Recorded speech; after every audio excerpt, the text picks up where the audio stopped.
What if a mysterious object carved into ancient stone wasn't just symbolic, but something we still don't fully understand today? Across multiple ancient civilizations, separated by thousands of kilometers and thousands of years, archaeologists keep finding the same strange object. It looks like a small bag with a handle. And the most surprising part is how consistent the design is, no matter where it appears. The most well-known examples come from ancient Mesopotamia, especially from the Sumerian and later Assyrian civilizations, dating back over 3,000 years. In detailed stone reliefs, human-like figures and winged beings are shown holding a small bucket-shaped object with a clearly defined handle. These figures are often identified as apkallu, mythological beings associated with wisdom and ritual practices. In many cases, they are shown next to sacred trees, performing what appear to be ceremonial actions. The object itself is almost always depicted the same way. It has a rigid structure, a flat base, and a curved handle that fits perfectly in one hand.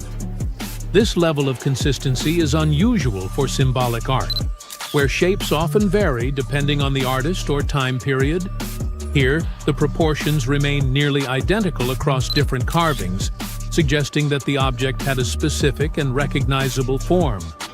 In many scenes, the bag appears together with another object that looks like a pine cone. Researchers believe this combination may represent a ritual practice, possibly involving sprinkling water or oils. Based on ancient texts, the most widely accepted explanation is that these objects were ceremonial containers, sometimes described as ritual buckets used in purification ceremonies. But this explanation starts to break down when similar shapes appear outside Mesopotamia. At Göbekli Tepe, one of the oldest known archaeological sites in the world, dating back over 11,000 years, carvings include symbols that closely resemble the same bag-like form. This is thousands of years older than Sumerian civilization. Even more surprising, similar shapes have been identified in Mesoamerican cultures, including early Olmec carvings. These civilizations developed independently, with no confirmed contact between them. Yet the object looks strikingly similar. That raises a difficult question. Why would completely separate cultures depict nearly identical objects? One explanation is symbolic convergence, where different civilizations independently create similar symbols to represent the same idea. A container holding something important or sacred is a concept that could emerge in multiple places. But the precision of the design makes this harder to fully accept. The object does not just look symbolic, it looks functional. The handle is proportioned in a way that suggests it was meant to be carried. The base appears stable, as if it could be placed on a surface. The overall design resembles a real object more than an abstract symbol. This has led some researchers to question whether we are missing part of the picture. More speculative theories suggest the object could represent lost technology or tools that no longer exist. Others believe it may symbolize knowledge, power, or some kind of transfer between humans and the divine. However, there is no physical evidence to support these ideas. No actual object matching this exact design has ever been recovered. And that detail is important. If these were common tools, we would expect to find at least one surviving example. The fact that we only see them in carvings suggests they may have been ceremonial, rare, or even symbolic representations of something that was never meant to be preserved physically. Another key detail is who is holding them. In almost every example, the object is carried by important or mythological figures, not ordinary people. This suggests it had a specific meaning or role, possibly tied to status, ritual authority, or religious practice. Today, the most accepted explanation remains that these were ritual objects used in ceremonies. But that does not fully explain their consistent design or their appearance across different cultures and time periods. The Sumerian bag remains one of those rare cases in archaeology where the object is clearly visible, widely documented, and still not fully understood. It is not hidden or obscure. It appears in some of the most studied sites in the world. And yet, there is still no single explanation that accounts for all the evidence. Sometimes the mystery is not in what we cannot see, but in what we see too often without fully understanding it. Now, history isn't just carved in stone, but these drawings on 11,000-year-old rocks might be warning us about a freaky future. Both the Mayans and the people at Göbekli Tepe made big predictions about humanity's future. What's eerie is that despite being hundreds of miles and years apart, they used similar symbols. Now, let's get one thing straight. Ancient civilizations often depicted their deities as humanoids. You'll find humanoid representations of celestial beings in ancient Egypt, but also in pre-Columbian societies from the Americas. For example, Aztecs had an important deity they called Quetzalcoatl. He was related to the wind, Venus, and the sun. In some ancient Aztec art, he's depicted carrying a tiny handbag. The shocker is that a very similar winged figure was represented by the Assyrians. Now, it's already odd that they chose similar forms to represent their gods, even though these civilizations didn't have any contact with each other. But to draw an almost identical handbag, that seems like a bit of a stretch. Of course, now, when we say handbags, we mean carvings depicting things that look like modern handbags. Not quite Coach or Prada, but you get the idea. Some theories suggest this mysterious handbag could be related to time travel.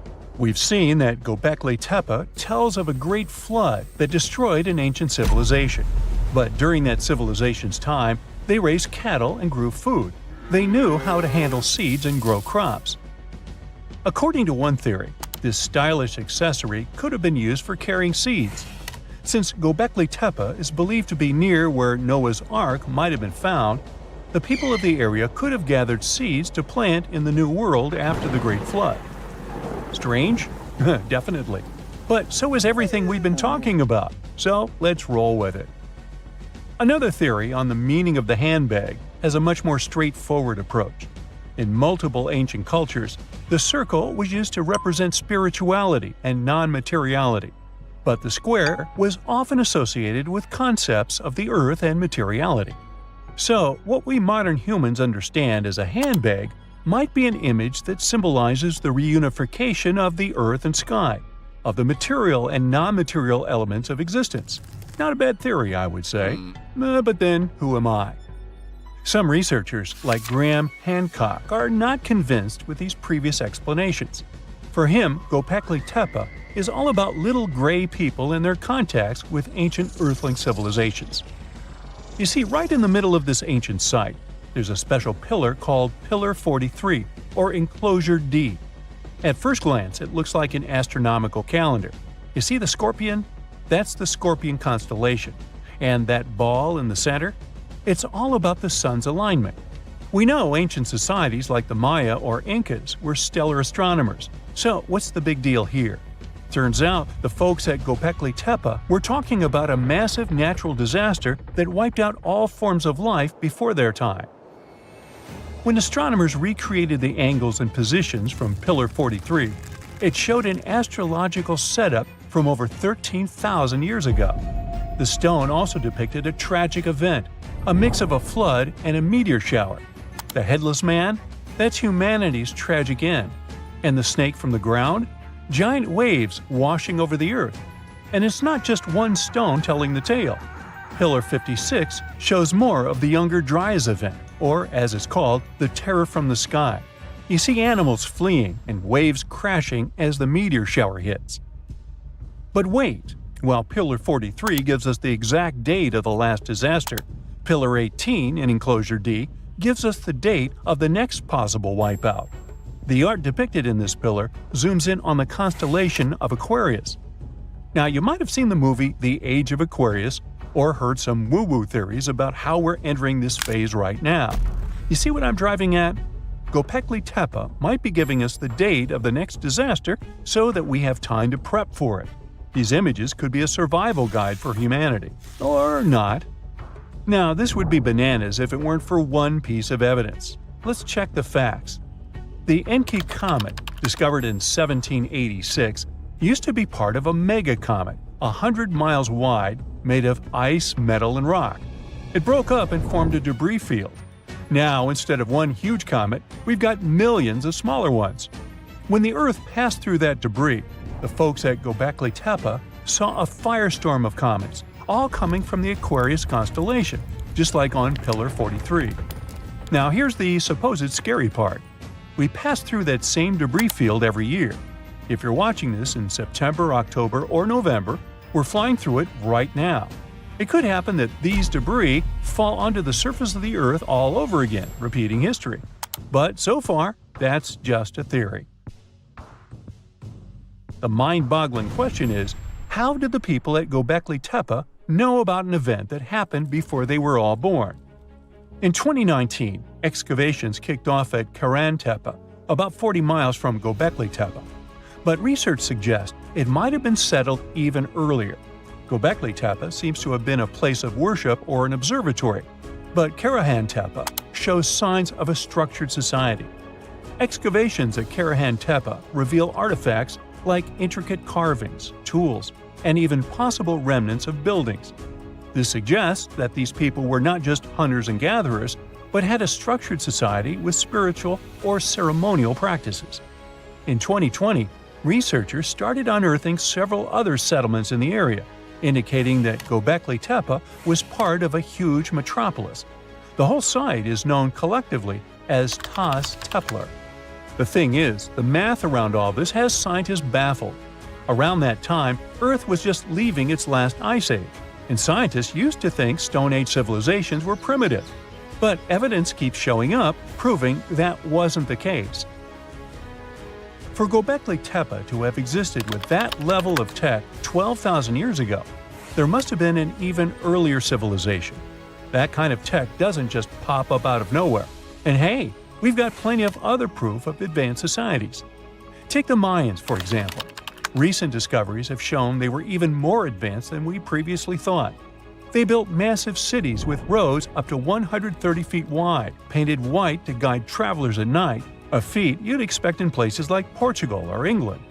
These roads, sometimes elevated over swampy ground, formed a network of over 964 settlements, like a giant spider web. A bunch of scientists turned their eyes on this theory, but it could be the connecting point of everything we've been speculating about in this video. After all, the people from the sky could have come down and told the people from Göbekli Tepe about the destruction of a more ancient civilization than theirs. Or not. Remember, don't give up your critical thinking just because you see something on the internet. Anyway, Göbekli Tepe raises suspicions just as Stonehenge and the Great Pyramids of Egypt. When we mix little green aliens into the equation, it explains one way that surreal engineering feats were possible in these sites. But it also underestimates our human ancestors and their thinking abilities. One of the main characteristics of Göbekli Tepe's architecture are the T-shaped pillars. The heaviest of them weigh 20 tons and are around 20 feet. These pillars were erected perfectly, without so much as a dent in them. Sure, that's pretty hard to do without modern machines. But hey, maybe they figured it out and built it after much effort. Now, in case you don't know what I'm talking about, this old pal is supposed to have cracked the secret of the pyramid builders in modern-day America. He used it to build his own castle and other mesmerizing structures. So, hey, I guess we'll have to keep digging to find out the actual facts about it all, huh? Have you heard of Göbekli Tepe? It's an ancient site in Turkey that literally made historians rewrite history books. Over 11,000 years ago, a group of prehistoric humans crafted an enigmatic masterpiece that's even older than Stonehenge.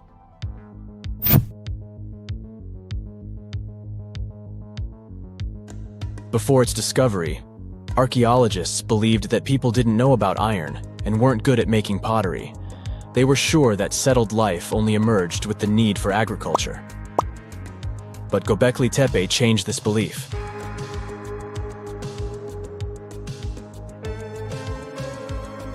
The place has revealed that it was the temple that paved the way for a settled life, not agriculture. Until this discovery, researchers believed that farming was the catalyst for sedentary living. Meet Professor Schmidt, the guy whose findings changed this theory. He managed to prove that hunter-gatherer communities laid the very foundations of this way of life.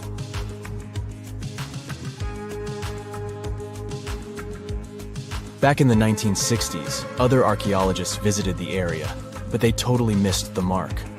While surveying the region, they stumbled upon a hill with scattered limestone slabs and concluded it was just an old burial ground from medieval times. Little did they know that there was so much more to uncover.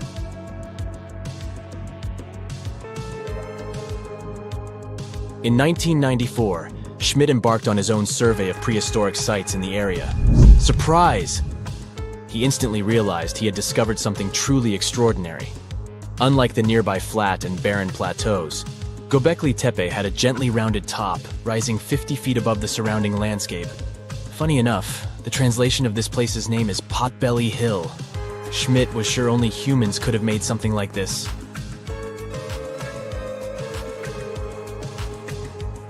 Those broken limestone pieces that were mistaken for gravestones turned out to be way more exciting. It was like stumbling upon a hidden treasure. The pieces took on a whole new meaning, and Schmidt with his team was about to dive into the secrets waiting beneath the surface. To their surprise, they found no traces of a settlement, no hearths for cooking, no houses, and none of those adorable clay figurines commonly found in nearby sites of similar age. However, they uncovered that those ancient people used tools like stone hammers. So, Schmidt and his team put their heads together and took a wild guess at the age of Göbekli Tepe's stone structures. Their estimation got backed up by some limited carbon dating done right at the site. The ancient vibes of this place were finally starting to make sense. It was like a puzzle slowly coming together.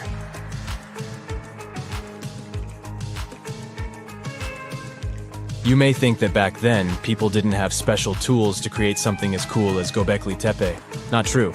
Turns out, these prehistoric folks used flint tools instead of fancy metal chisels. They were also skilled at chipping away softer limestone and crafting pillars right on the spot. Afterward, they carried the pillars a short distance to the summit and placed them upright. Once the stone rings were complete, they covered them with layers of dirt. Over time, they added new rings, and voila! You've got a cool hill to impress people in the future.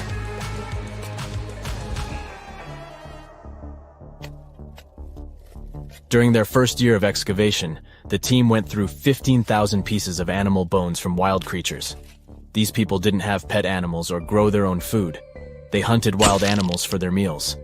But things were about to change, because the place had everything they needed to start farming. Scientists say they had wild sheep and wild grains that could be domesticated. And guess what? Just 20 miles away, geneticists found evidence of the world's oldest domesticated strains of wheat at a prehistoric village.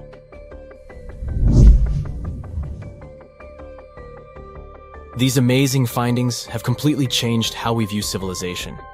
In the past, experts believed that people needed to learn how to farm and settle in one place before they could build temples and develop complex societies. But guess what? Schmidt's research flips that idea on its head. He claims that the incredible effort put into constructing these astonishing structures actually set the stage for the development of advanced societies. It means that societal and cultural changes happened before agriculture. Schmidt has this fascinating hypothesis about Göbekli Tepe. He thinks it could have been a special burial site where people left their loved ones. And here's the twist. The burial site was adorned with fancy statues and symbols representing deities from the spiritual realm. The idea that Göbekli Tepe could have served as a sacred place adds another layer of complexity to the whole story. While the site's true purpose may remain elusive, Schmidt's insights invite us to consider the profound interplay between life and the afterlife, and the deep reverence ancient hunter-gatherer societies may have had for their departed ancestors. Now let's talk about the stars of the show, the mesmerizing T-shaped columns that dominate Göbekli Tepe. These mysterious structures range from 10 to 20 feet tall and most likely represent stylized human figures. But one figure stands out from the rest, the three-dimensional lion relief. This depiction really fires up our imagination. Why? Because it hints at the possibility that lions roamed Anatolia during the Neolithic period.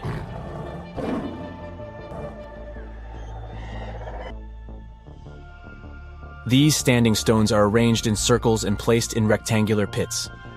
Each circle has a similar setup: 2 big T-shaped pillars in the center, surrounded by slightly smaller ones facing inward. Talk about a stylish arrangement. These towering pillars reach a whopping 16 feet and weigh between 7 and 10 tons. Some pillars are plain and simple, while others are like works of art with intricate carvings. Foxes, scorpions, and vultures come to life, crawling and twisting on the pillars' sides. But it's not just animals depicted on these stones. Some pillars have abstract shapes representing humans, and even small carvings of clothing items. Some of them even have belts. Now, there's one pillar that stands out from the rest like a rock star. This super old stone pillar suggests that a comet crashed into Earth. It happened during a chilly period that lasted about 1,000 years. Previous studies examining Greenland ice cores hinted at this comet theory, but now the carvings at Göbekli Tepe prove it right.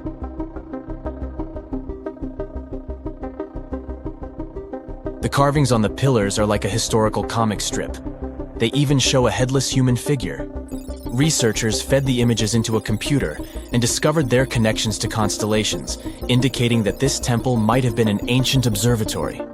It's like our ancestors were trying to document this cataclysmic event in their own unique way. Archaeologists have been excavating and researching Göbekli Tepe since the mid-1990s, peeling back layers of history and providing us with a deeper understanding of the intricate relationship between various elements. They have no plans to stop the whole process for another 150 years. Who knows what else they'll find? You see, Göbekli Tepe has been labeled purely as a ritual site with no signs of domestic activities. We were led to believe that the absence of water meant it couldn't support semi-sedentary communities. But scientists believe it's time to shake things up and approach Göbekli Tepe with fresh eyes. It's time to question what we believed before and use new evidence and different ways of thinking. Like, there might have been a group of people living in the area who didn't stay in one place all the time. They moved around a bit but still had their own civilization, living in the area semi-sedentarily. Göbekli Tepe is not just home to a single temple, but an astounding collection of over 20 ancient structures. As archaeologists delve into the depths of this wonder, they are unraveling its unique layout, featuring 2 prominent focal points at the heart of each establishment, complemented by smaller structures and dividing walls. What's even crazier is that in this area, there are over 200 obelisks, which are narrow tapering monuments. The Tower of London is the ultimate symbol of royal power.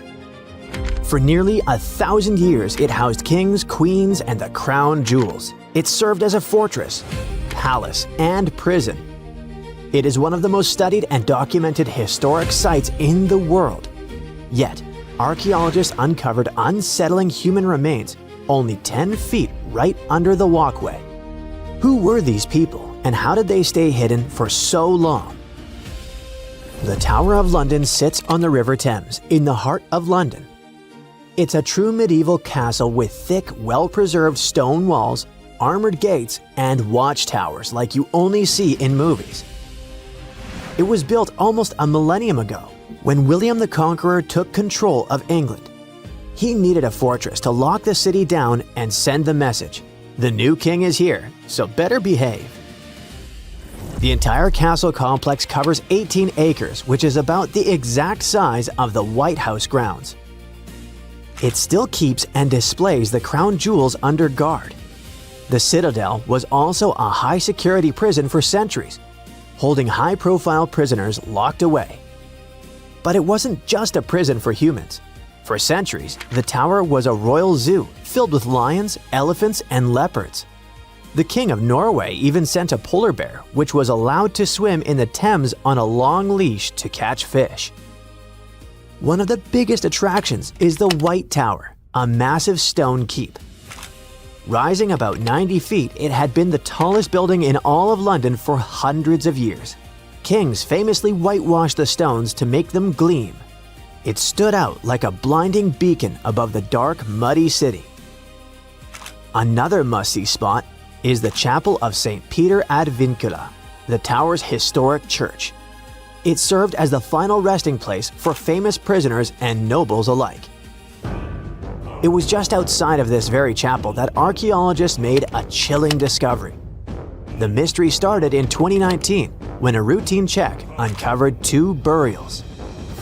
When archaeologists returned to dig some more in 2025, the situation grew from unexpected to, hey, what is going on here? Over 20 skeletons were packed into the soil, mixed with fragments from older burials, proving this spot had been used and reused many times before. These graves span centuries, from the 1200s to the 1600s. So we're not looking at one tragedy. It seems to be a place that kept getting used again and again throughout medieval London. One situation feels like it's from a horror movie. A cluster of at least 6 people from the 1300s that looks unusually messy compared to the others. The timing lines up with the era of the Black Death in London, so this group could be plague-related. But researchers are careful with conclusions for now. On the other hand, some graves look the opposite of rushed. They look expensive. Several people were buried in coffins. In one case, the wood had rotted away completely, leaving behind a perfect shadow of a coffin stamped into the clay. The report says this coffin shadow likely held a juvenile buried in the 1200s. Then there's the chapel itself that might give us some clues. The current building is basically the newest version on this same spot. It's possible that there were 3 or 4 earlier chapels here, and the dig even exposed lost walls and an old floor surface deep down. But what else can we learn about these people? Here's where science can help. Researchers look at teeth. Your adult teeth form when you're a kid, and they lock in chemical traces from the water you drink and the food you ate.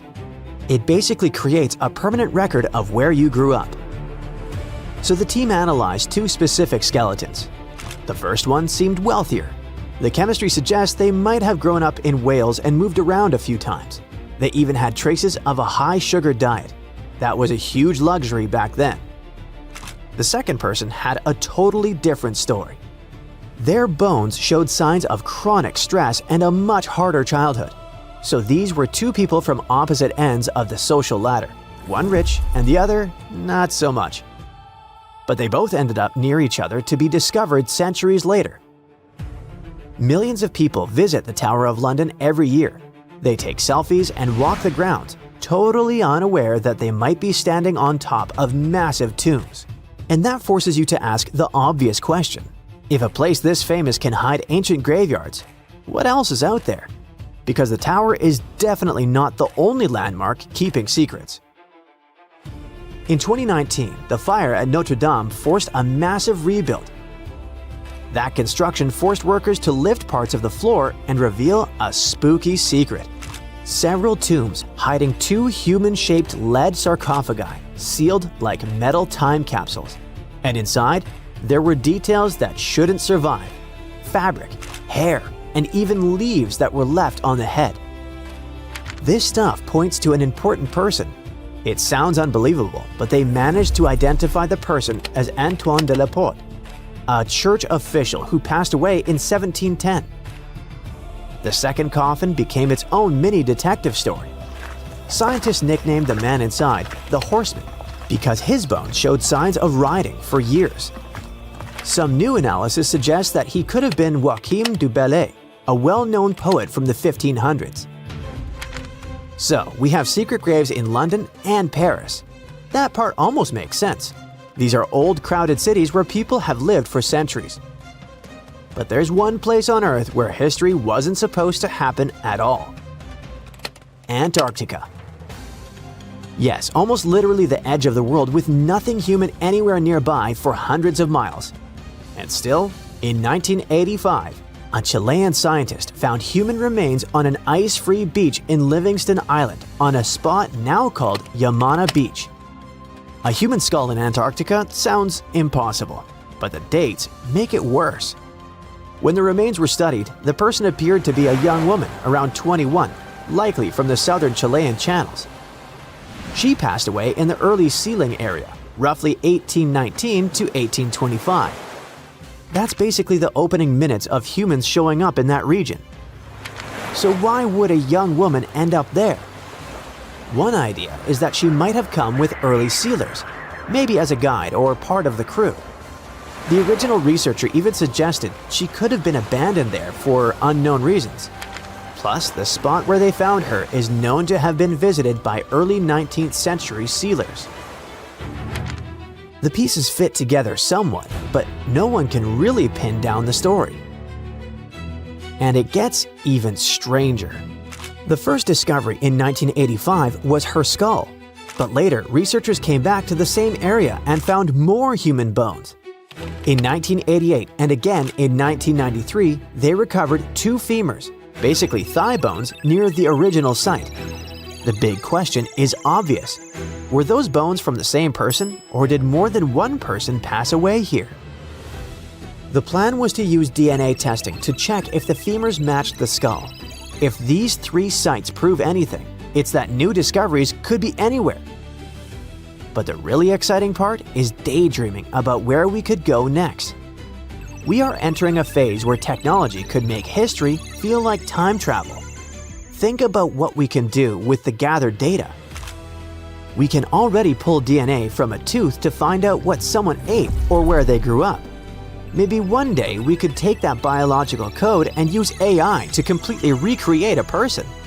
Imagine a digital human that looks just like them, with the right eye color, skin texture, and even scars.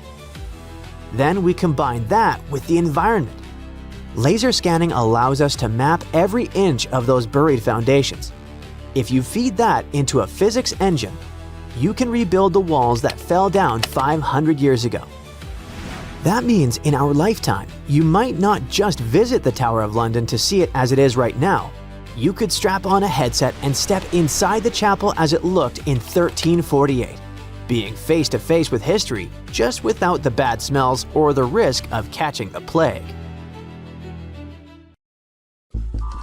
Warning: if you're a devoted fan of ETs and accept every story about contact with them as fact, you might want to skip this video. What you're about to hear is the hard truth, and yes, it may be disappointing. On the other hand, if the idea of them makes you uneasy, this video might actually put you at ease. And if you don't believe in those little green cuties but constantly find yourself debating people who do, just show them this. First, you need to know that there's no solid evidence that intelligent extraterrestrial life exists. What does exist is strong evidence that all the so-called ET incidents you've heard about during your whole life actually have very reasonable explanations. One of the most famous examples is the Roswell incident. On July 8, 1947, a strange object crashed on a ranch in the state of New Mexico. It was described as a flying disc. First, a local newspaper reported the story. Then the incident spread across the entire country. People claimed it was the crash of an ET spacecraft. Authorities said the object was a meteorological balloon. People didn't believe them. Rumors exploded. Many theories spread everywhere. Years later, after all the hype slowed down, the truth finally came out. The flying disc was part of a top-secret government project, a high-altitude balloon designed to detect signs of nuclear testing. But even after the truth was revealed, many people refused to accept it. The Roswell incident became a full-blown cultural phenomenon, especially among UFO enthusiasts. Yet, among the thousands of books, articles, and documentaries about Roswell, you won't find a single verified fact proving an ET spacecraft was ever involved there.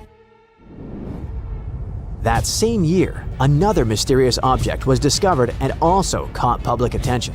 No one knows exactly where it landed, but many people connect it to the Roswell incident. At first glance, this metallic fragment seemed extraordinary. Its internal structure looked unlike anything known at the time, which led some to believe it was part of an alien craft. Further analysis showed the object was made from an alloy of magnesium and zinc, with traces of bismuth, lead, and other elements. Of course, the presence of these elements alone doesn't prove the object was made on Earth, since these substances exist throughout the universe. Then, scientists examined the isotopic composition of magnesium and the rest of the materials, and they determined that the alloy was manufactured on Earth. Still, one thing about the sample raised eyebrows: bismuth. Some people speculated that aliens might use bismuth in some kind of propulsion or flight system. However, these ideas were purely speculative.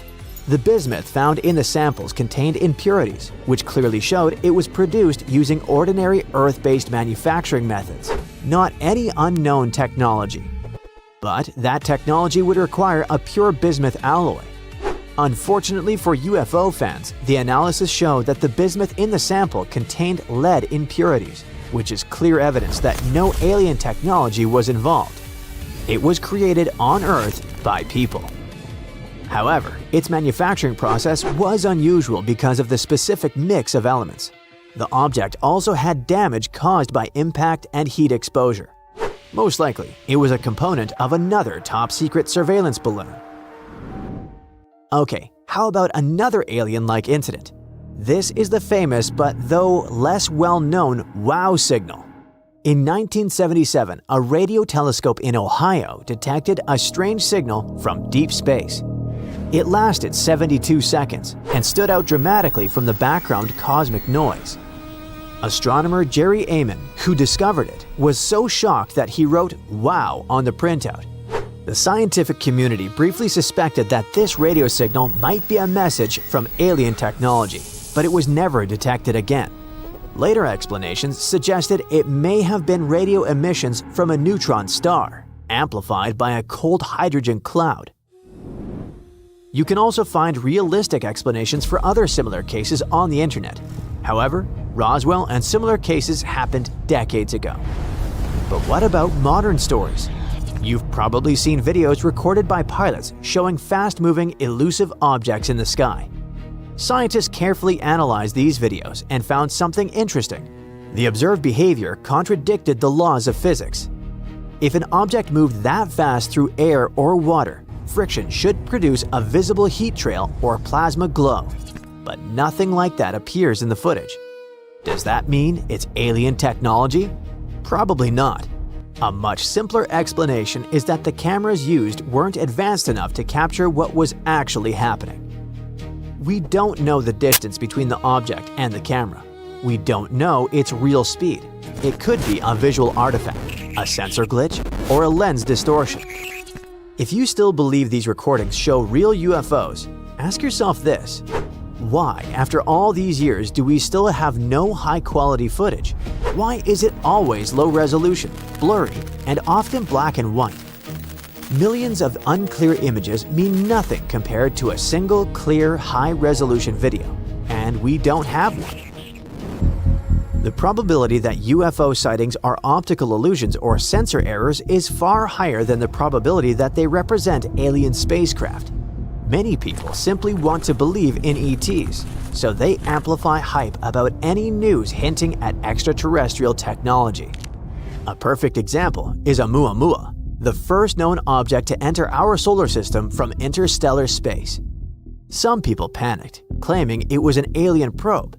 In reality, it was almost certainly an interstellar asteroid-like object. Remember the more recent panic surrounding 3I Atlas? Online rumors claimed it was an artificial object that would approach Earth in November 2025 and change our lives forever. November has passed. The object is now moving farther away. No alien invasion happened. So does that mean the only way to find extraterrestrial life is to wait for random space rocks to pass by? Or hope someone records a UFO in 4K, or 1080 at least? Can we actually do something ourselves? Yes, we can search for technosignatures. Technosignatures are signs of technological activity that intelligent life could do. These are biosignatures like microbes or molecules that suggest simple life. But searching for biosignatures across space is incredibly difficult. Technosignatures are easier. They include radio signals, laser emissions, or atmospheric pollutants such as carbon dioxide or methane. Earth itself emits technosignatures detectable from afar, so why not look for the same on other planets? Where do we start? There are over 6,000 known exoplanets. Any alien technology would be based on the same physics and chemistry as ours, because the laws of physics are universal. Maybe massive solar panels on a distant planet produce excess heat we can detect, or perhaps large-scale industry releases chemicals visible through powerful telescopes. There's a checklist of technosignatures scientists look for. When something matches the list, the real work begins. Researchers must confirm that the signal comes from technology, not a natural process in space. A few years ago, astronomers observed a Tabby's star, about 1,280 light-years away. Then, they noticed that it began to darken as some huge object blocked it. Its unusual dimming led to speculation about alien megastructures. They suggested it could be some giant alien ship that parked near the star. In reality, it was just space dust flying around. That's why every technosignature requires careful verification. However, so far, no confirmed technosignatures have been found. Space is vast, the planets are distant. Maybe we simply can't see each other yet. Even if there is intelligent life, our communication might be impossible with current technology for them and for us. One famous Italian-American physicist, Enrico Fermi, once summed this up with a simple question. Where is everybody? No, how is it possible that no one in the whole cosmos has contacted us yet? Perhaps the most uncomfortable answer is the simplest one. Maybe we really are alone. Of course, there's a possibility that the aliens just don't want to get in touch with us, or they're still developing their technologies for interstellar connection. But let's be realistic. Aliens don't exist. Probably. Over the years, archaeologists have uncovered all kinds of stuff on runestones, curses, poems, protective magic spells, and even inheritance disputes. However, a newly uncovered ancient Norse artifact known as Sfingerud Stone has just one word on it. Sounds boring, right? Well, think again, because this might just be the oldest runestone ever discovered. Almost 2,000 years old. But that's not all. Excavations are still ongoing, and depending on what follows next, it could unravel secrets and the true meaning behind the mysterious magical runes. So let's explore and see just how much known history you can rewrite with only one engraved word on a stone. A long time ago, during the first few centuries of the Common Era, Scandinavians and Romans crossed paths. They traded goodies like glass and silver. And eventually, Roman customs and even written culture ended up north. The Nords liked the Roman alphabet but wanted their own letters copyrighted. So they decided to create their own unique characters, which they called runes. Almost 20 centuries later, in 2021, archaeologists were excavating an Iron Age burial site near the village of Sfingerud in eastern Norway. Among the cremation graves, they uncovered a reddish sandstone slab that would become a centerpiece in a major Norwegian archaeological discovery. It's the size of a coffee table, measuring just over 12 inches across. The stone was found buried with burned bones and charcoal, part of an early cremation grave. The stone had runes engraved into it, looking rough and shallow, like they were scratched with the tip of a knife or something needle-like. Runestones are not unusual. Archaeologists are used to uncovering runic inscriptions, especially in this region. However, tests show that both the burial site and the carving on the stone likely date back to somewhere between the 1st and 3rd centuries. That places it deep in pre-Viking history, centuries before the Viking Age officially began around 800 CE. That makes it one of the oldest reliably dated examples of early writing in Scandinavia. When you look at these carvings, they either look like magical symbols made to call on Nordic deities to help you, or like random scratches made by an angry man hitting a stone with something sharp. But these are real letters, crude but intentional. It's an ancient writing system used by Germanic tribes across Northern Europe. They were engraved into wood, bone, or stone. Their shapes are straight angular lines because curves were tough to carve with the tools they had back then. When they met with the Roman Empire, rather than just borrowing Latin letters, the Germanic tribes took the idea of writing and carved out their own version. The original alphabet was called Elder Futhark. It had 24 letters. We can find them on artifacts dating from around the 2nd to the 8th century CE. Its name comes from its first 6 letters: F, U, Th, A, R, and K. Each rune probably had a name that matched the sound it made. For example, the rune that sounds like A was called Anzus. However, nobody from back then left us a memo explaining the names. In fact, the knowledge of how to read them was forgotten until 1865, when Norwegian linguist Sophus Bugge deciphered them by comparing clues. He examined later rune alphabets and ancient poems that referenced the runes, like a detective sketching a suspect from scattered witness clues. For many runes, especially the oldest ones in the Elder Futhark, the meaning is still open to interpretation. They weren't common knowledge, which is reflected by the fact that only some 350 surviving inscriptions remain. This changed eventually when the Scandinavian language evolved from Proto-Norse into Old Norse, spoken by mighty Vikings. The Elder Futhark was reduced from 24 to 16 runes to reflect the changes in the language, thus becoming the Younger Futhark, which was far better spread. Runes weren't really used to write books or keep daily records. Instead, you'd find them carved on gravestones, weapons, and various tools. It's believed that people used runes to show ownership, honor loved ones who had passed away, leave short messages, or sometimes for protection or magic. In the early days, some runes probably had special spiritual or ritual meanings too. One interesting fact about runestones specifically is that they were often used for self-promotion or boasting, like an ancient social media status or a tweet posted on a wall, or better said, a stone. One such example of a runestone from the 11th century where a man named Vigmund had it carved for himself, calling himself the cleverest of men. He even added that he was a ship captain, and yes, he made sure everyone knew that while he was alive. In the Old Norse poem Havamal, Odin says he hung on the world tree for 9 nights, pierced by a spear, to gain knowledge of the runes. This goes to show just how powerful and mystical those symbols were perceived to be. It's fitting that the word rune comes from a Proto-Germanic word which can be translated as secret or whisper. There's a common saying about power being in words, and for the old Germanic tribes, that power felt like actual magic. It's also why it's important to know when this magic came to be. And the Svingerud runestone tells us that. But it's not just when it was written, it's also what's written on it, where, and why. The location where the Svingerud stone was discovered is already a significant archaeological site.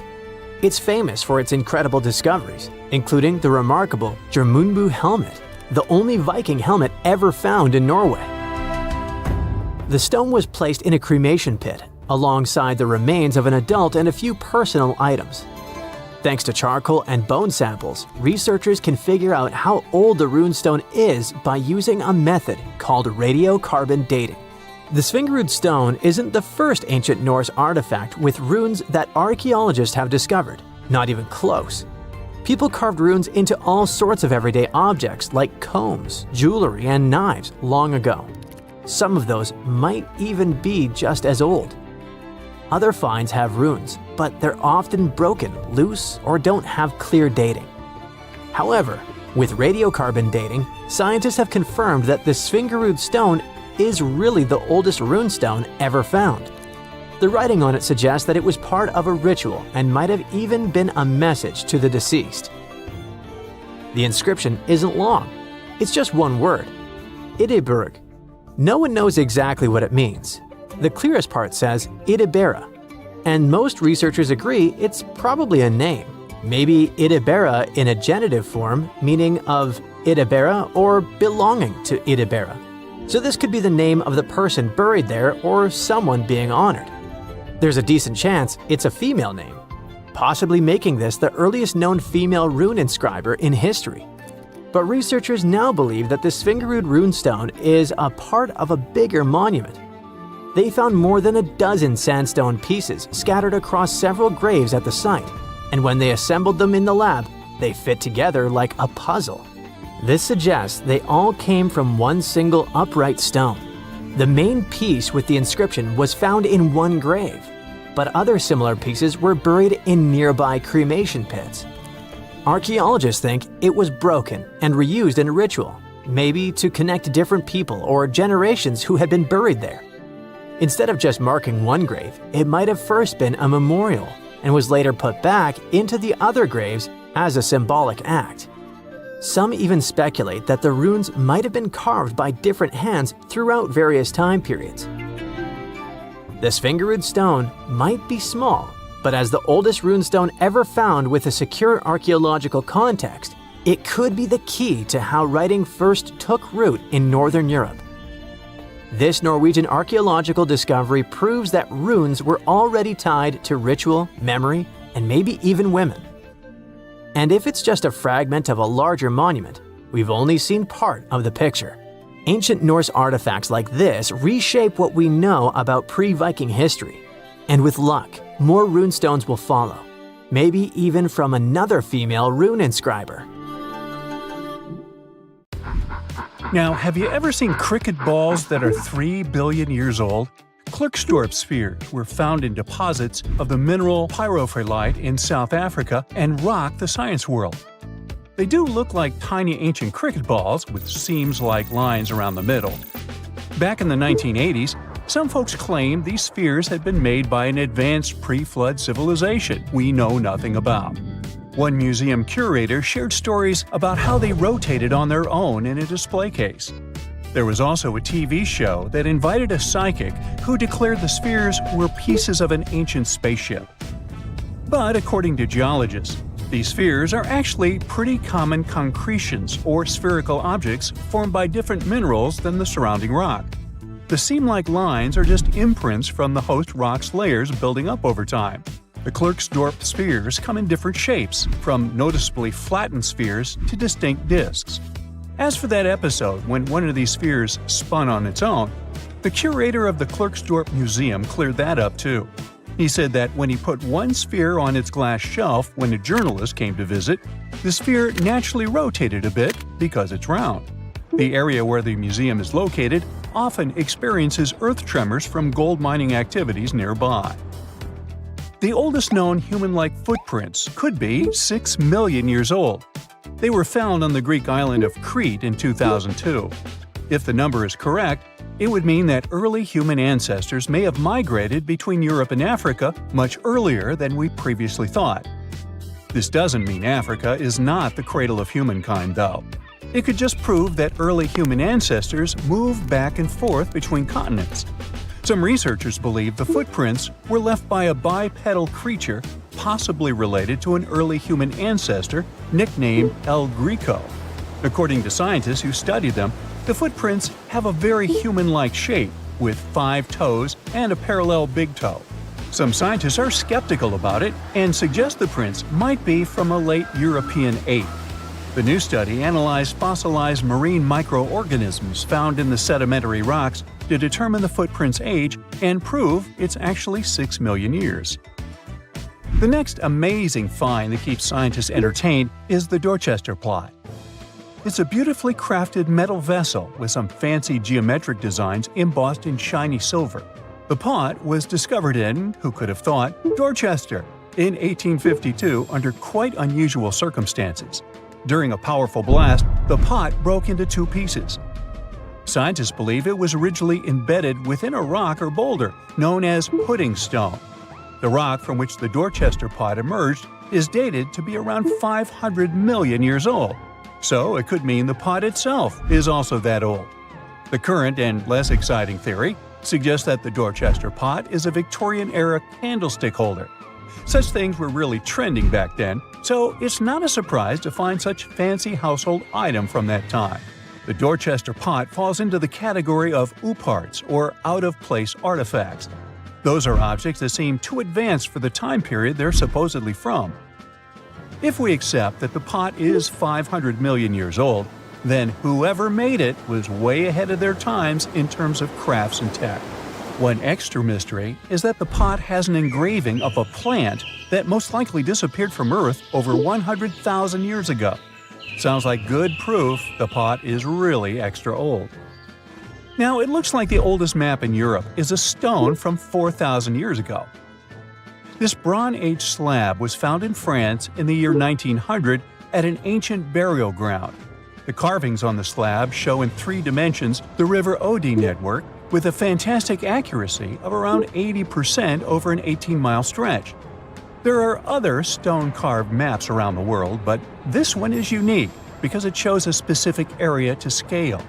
Looks like the slab's carvings don't just map rivers and hills, but also settlements, barrow sites, and field systems.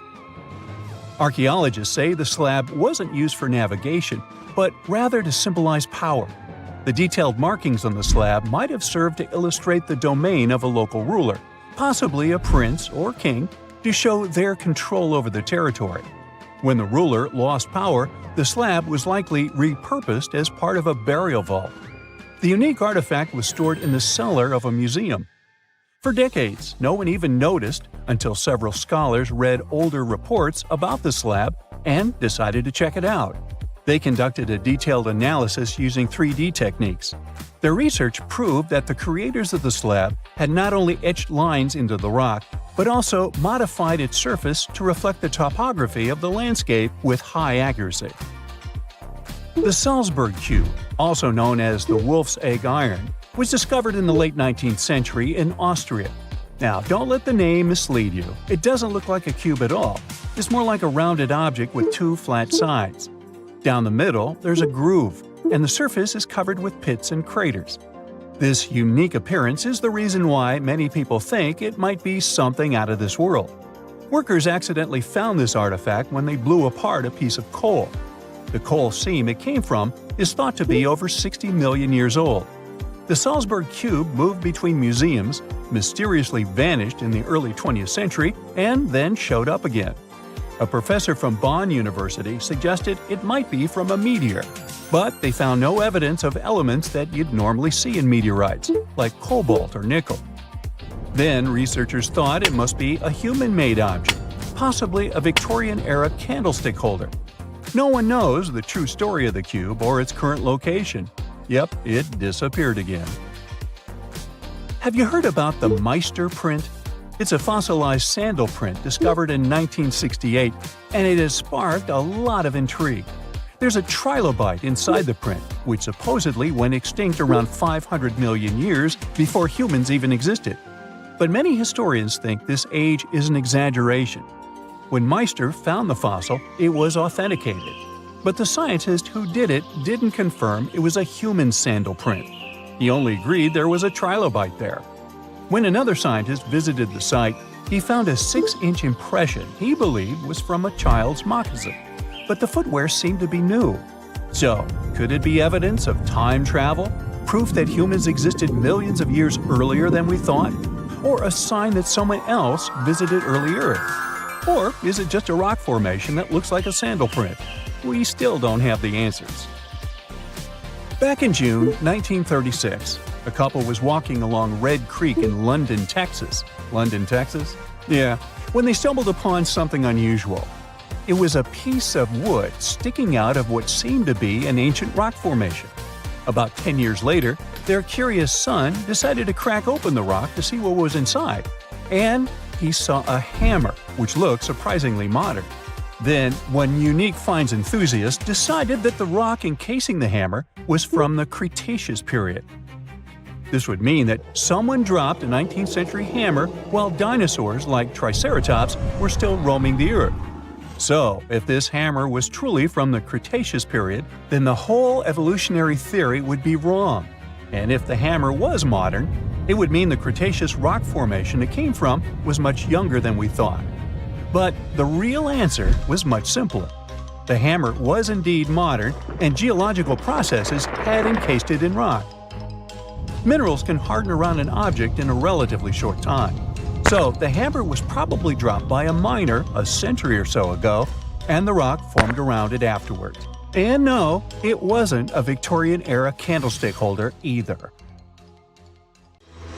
Okay, what if I tell you that the extraterrestrials we all imagine as little green men may actually look like very normal Earthlings and chill in Europe? This is the Iberian Peninsula, and people living there are under suspicion. Ooh. Here's the reason. Somehow, parts of the most important artifacts that the Iberian civilization called Treasure of Valena are made of metal that simply can't be found on Earth, because it's metal from a meteorite. Now let's tackle this step by step. This is the artifact itself, and it's composed of 59 different objects. Bowls, bottles, and bracelets. Is there a pattern there with all those bees? In total, the find weighs around 20 pounds, of which 18 pounds are 23.5 karat gold. Now, if you're not a metal specialist, I'll clarify it for you right away. For comparison, 23 karat gold is 95.8% pure gold, so 23.5 karat is even purer. The remaining percentage goes to other metals to help add strength and durability to the precious alloy. There was also silver, iron, and amber in that set. The artifact could have been pretty straightforward, but for these two, let's call them imposters. Look at this wrought iron bracelet and this hollow hemisphere. Can you see that? Those rusty lines on the hemisphere and the overall weird color of the bracelet do stand out, since everything else is made of purest gold. This all started back in 1963, when a researcher noticed a dark leaden metal among the shiny bowls and bottles. The metal was shiny in some areas and covered with a ferrous-looking oxide that was mostly cracked. Now, just so you understand, gold does not usually act this way. Gold is one of the least reactive of all metals, so it won't even tarnish, let alone rust. To figure out where this suspicious iron came from, researchers turned to mass spectrometry, which checks out the mass-to-charge ratio of molecules. Their findings showed that the nickel in the iron is similar to that found in meteoritic iron. Simply put, the bracelet and the hemisphere are of extraterrestrial origin. Ooh. Now, the exact age of the trove is hard to determine, yet it's crucial. We need to know the exact age to see if it coincides with the start of the Iron Age in the Iberian Peninsula. If it does, then no further questions here. But if it doesn't, well, it's, at the very least, weird, if not suspicious.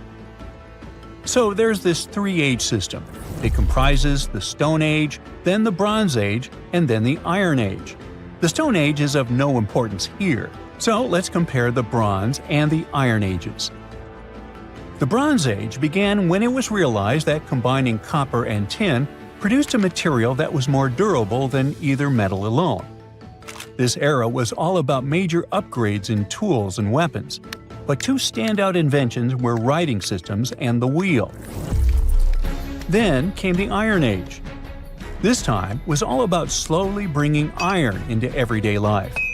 Iron was way easier to shape into cool designs than bronze. Now, this was a big deal, because iron, especially transformed into steel, provided significant improvements in all aspects of life. Tools became lighter, cheaper, and stronger compared to their bronze equivalents. You get it? Good. So, researchers have long debated whether the treasure dates back to the post-Archaic era or the latter part of the Bronze Age.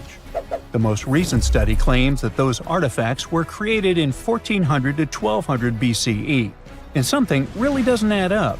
First off, the Iron Age began around 500 years after these artifacts were crafted.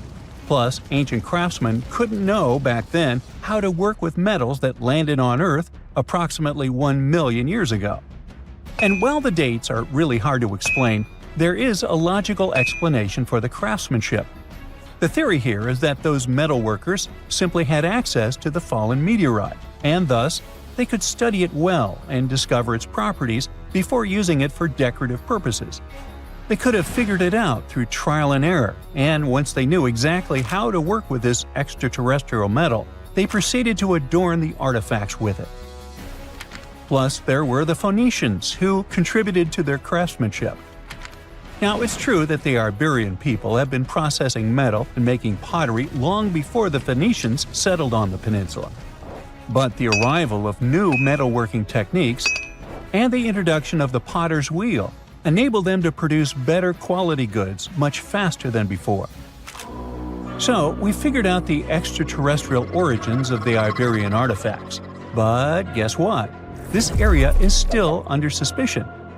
The reason for that is the language they spoke. You see, for most modern languages people use today, there will always be some proto-language. Say for Italian, Spanish, and French, it's Latin, hence their similarities. But wait, Iberian was largely spoken where modern Spain is, so why isn't Spanish similar to it? Well, the truth is, no language today is similar to the Iberian. Maybe only the Basque language, but it's because of some similarities found in their numerical systems. Basque is classified as a language isolate, or simply unrelated to any other known languages, and the only language isolate in Europe. The Iberian language is unclassified. While the scripts written in it have been deciphered to various extents, the language itself remains largely unknown. And look at the alphabet the Iberians had. Looks like it doesn't really belong to our planet. But hold up, this one might be a bit of a stretch. When the Phoenicians came to the peninsula, they brought along their alphabet to the Iberians. But honestly, the Iberians probably weren't keen on just copying someone else's writing system, so they tweaked it until it looked completely different. Let's just say they took some inspiration and ran with it. While linguists can guess to some extent how most characters sounded, actually translating the language is still completely impossible. The Iberian language was non-Indo-European and faded away over 2,000 years ago. And there aren't any similar languages left to help us out. Super frustrating, right? Yeah. We got over 2,000 Iberian inscriptions from tombs, coins, potteries, lead plates, and even cave wall carvings. But aside from a handful of words, we're totally in the dark about what they mean. Now, if we could understand their language, we might have learned that they were great thinkers and all, but we can only contemplate the works of art they left. Iberian culture has a lot of amazing stuff made by talented artisans. We're talking about not just metalwork and ceramics, but also detailed sculptures, textiles, jewelry, and other personal bling. But here's the catch. Making all those luxury items depended a lot on a big farming class. At the heart of Iberian society, most folks were involved in farming and taking care of livestock. Depending on where you were, the types of farming varied. For example, up in the north, they were all about growing grains, while down in Valencia, they focused on producing olive oil and other agricultural aspects. In the west, raising animals was the name of the game. Still, we don't have much information about the day-to-day lives of the many people doing this essential work. Yet, on the flip side, we know a lot about the upper class of Iberian society, who control these agricultural resources and hire the artisans. By the 7th century BCE, we start to see a group of Iberian princes who were living the good life, trading with the Phoenicians, and enjoying fancy luxury items. You can spot this elite class in their burial practices. Cremation was the go-to method for funerals among the Iberians, and wealthy individuals were often found in cemeteries with all sorts of lavish goods and funerary sculptures that give us a peek into the fashion and hairstyles of the rich.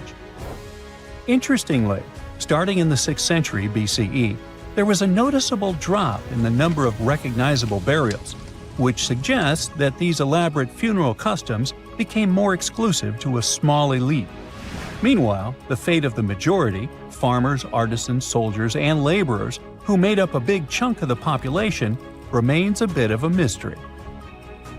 It used to be a pretty advanced civilization, but it vanished without a trace. Researchers think it could have been due to some massive earthquake, but so far, we don't know for sure. So hi! How about exploring some cool and unusual artifacts from the past? Let's go! Have you ever heard of Chinese magic mirrors? These mirrors were made of solid bronze. They had two sides. The front was a shiny polished surface, similar to our typical mirrors. It was the back that did the magic. When bright light fell on the mirror, it looked as if it was transparent, and the pattern on the back of the mirror got projected onto the wall. The backside could have different designs on it, depending on what its creator wanted to depict. Since the mirror was made out of bronze, no one expected this optical illusion to occur. These ancient artifacts date back to 2900 to 2000 BCE. They became popular in China and were produced in large numbers at the time. Eventually, their fame faded away. For centuries, the magic of these mirrors baffled both people and scientists. In the 11th century, Chinese scientist Shen Ku decided to study the mirrors. He conveniently had 3 of them. He was surprised by the ability of the metal to act as if it were transparent. He believed that some tempering techniques created surface wrinkles on the mirror to make it translucent.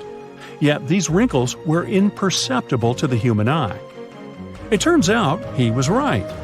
Many scientists tried to decipher the open mirrors over the centuries, but remained clueless. Finally, in 1932, William Bragg discovered that Shen Ku had been right about imperceptible surface wrinkles all along. Every once in a while, people open multiple tabs in a browser and come to a point where there's no room for a new tab. Apparently, this had also been happening long before computers and the internet were invented. Meet the 16th century browser. This is a full-size book wheel. It's kind of a custom-made rotating bookshelf. Gregory Hayworth, a specialist in textual science, says that this tool has a system of epicyclic gears. That means that the book wheel has a working principle like a planetary system. One gear rotates around another. The shelves of the device maintain a constant 45-degree incline that holds the book securely as the giant wheel turns. Back then, people used the tool while writing encyclopedias and editions of classical works. In this kind of work, a person has to have many books open simultaneously so that the information from multiple sources can be gathered easily. Italian engineer Agostino Romelli is the inventor of this piece of early modern machinery. What if I tell you that sponge divers in Greece accidentally found an ancient computer? They pulled out this artifact from a shipwreck near Antikythera Island in 1901. Scientists called it the Antikythera mechanism and labeled it as the first mechanical computer. The machine looks like a hunk of bronze, but it has some kind of mechanism composed of gears and wheels. So, experts first assumed that it was an astronomer's tool. After an X-ray scan, though, they found out that the instrument was far more complex than they thought. The artifact was meant to calculate astronomical positions, track the 4-year cycle of athletic games, and so on. It contained a box with dials on the outside and had an assembly of gear wheels attached. It's still unknown who built an instrument with this level of artistry 2,000 years ago and why this technology was lost. After seeing how sophisticated the device was, scientists accepted that their perception of ancient Greek engineering wasn't really accurate. Professor Michael Edmonds of Cardiff University admits that based on the knowledge they have, this mechanism shouldn't even exist. Edmonds says the machine is one of a kind and its astronomical calculations are precise. For him, the Antikythera mechanism is more valuable than the Mona Lisa. In 1929, scholars working in Topkapi Palace Museum in Turkey discovered a map. It became famous for being the oldest map showing the Americas. Perry Reese drew this detailed map on a gazelle skin in 1513. He depicted Europe, North Africa, the coast of Brazil, and several islands, such as the Azores and Canary Islands. The most exciting thing is that he created the map only 21 years after Columbus had set foot in the New World. Well, it was new to him. Perry Reese was a maritime scholar and a successful naval commander leading the Ottoman fleet. Yet, while drawing the map, he relied not only on his expertise in sailing. He created it by assembling and referring to 20 other regional maps, like the Arab map of India, 4 Portuguese maps, and the map of the western parts drawn by Columbus. Yes, the part he got from Columbus raised the heartbeat of many historians. Columbus drew a map during his 3rd voyage to the New World and sent it to Spain in 1498. It's assumed to be lost. Surprisingly, historians can now understand what Columbus noted down by looking at Perry Rees's map. Fun fact, he also drew another world map in 1528. Even though only about 1/6 of this map has survived, it's clear that it described the northwestern part of the Atlantic, the region from Venezuela to Newfoundland, and the southern tip of Greenland. The map also showed Antarctica centuries before its discovery. Historians had to rethink the chronology of history after getting this crazy information. Perry Rees described Antarctica's topography without ice in great detail. In the 1930s, workers found dozens of stone spheres in Costa Rica. Locally, they're known as bolas de piedra, literally stone balls. They were made by a civilization lost in time. What's interesting about these balls is their shape. They are perfectly spherical. How ancient people could make such precise shapes is a mystery. The spheres are of different sizes. Imagine a small one, like a tennis ball. Then put another one next to it, 7 feet in diameter. The largest spheres weighed 16 tons. Archaeologists are sure that these balls are human-made. Yet their purpose remains unclear. Some archaeologists claim that the spheres could represent the solar system or could be inspired by various stages of the sun and the moon. Others say that the stone's placement refers to the houses of chiefs. Most of the stone spheres were sculpted from granodiorite. It's a hard rock similar to granite. Experts believe that ancient people used smaller rocks from the same material as tools to shape these spheres.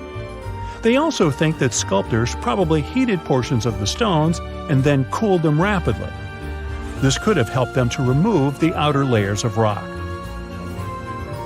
Our next one is an ancient battery set found in Iraq in 1936. The set consists of a ceramic pot, a copper cylinder, and an iron rod. At the top, the iron rod is isolated from the copper by asphalt, and both the rod and cylinder fit inside the mouth of the jar. The copper cylinder isn't watertight, so if the pot was filled with a liquid, it would surround the iron rod as well. Archaeologists focused more on the oxidized iron rod because the vessel just needed to be filled with an acid or alkaline substance to produce an electric charge. After examining this bizarre artifact, an Austrian archaeologist hypothesized that the instrument made use of chemical reactions to generate electrical energy. That's why they likened the instrument to a battery. An ancient civilization might have used it for some kind of electrotherapy. Yet there isn't any electroplated object known from this period.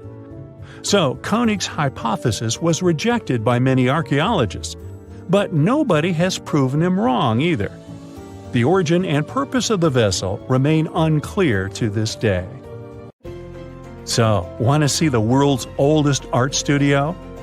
In 2011, archaeologists found 100,000-year-old shells in a South African cave.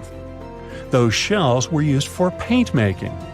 A coating of bright red powder on the inside of a pair of shells is the proof. Archaeologists say they found a complete kit used to produce a pigmented mixture. Now, in a different part of the cave, several paintings were displayed with little price tags on them intended for sale. Nah, just kidding.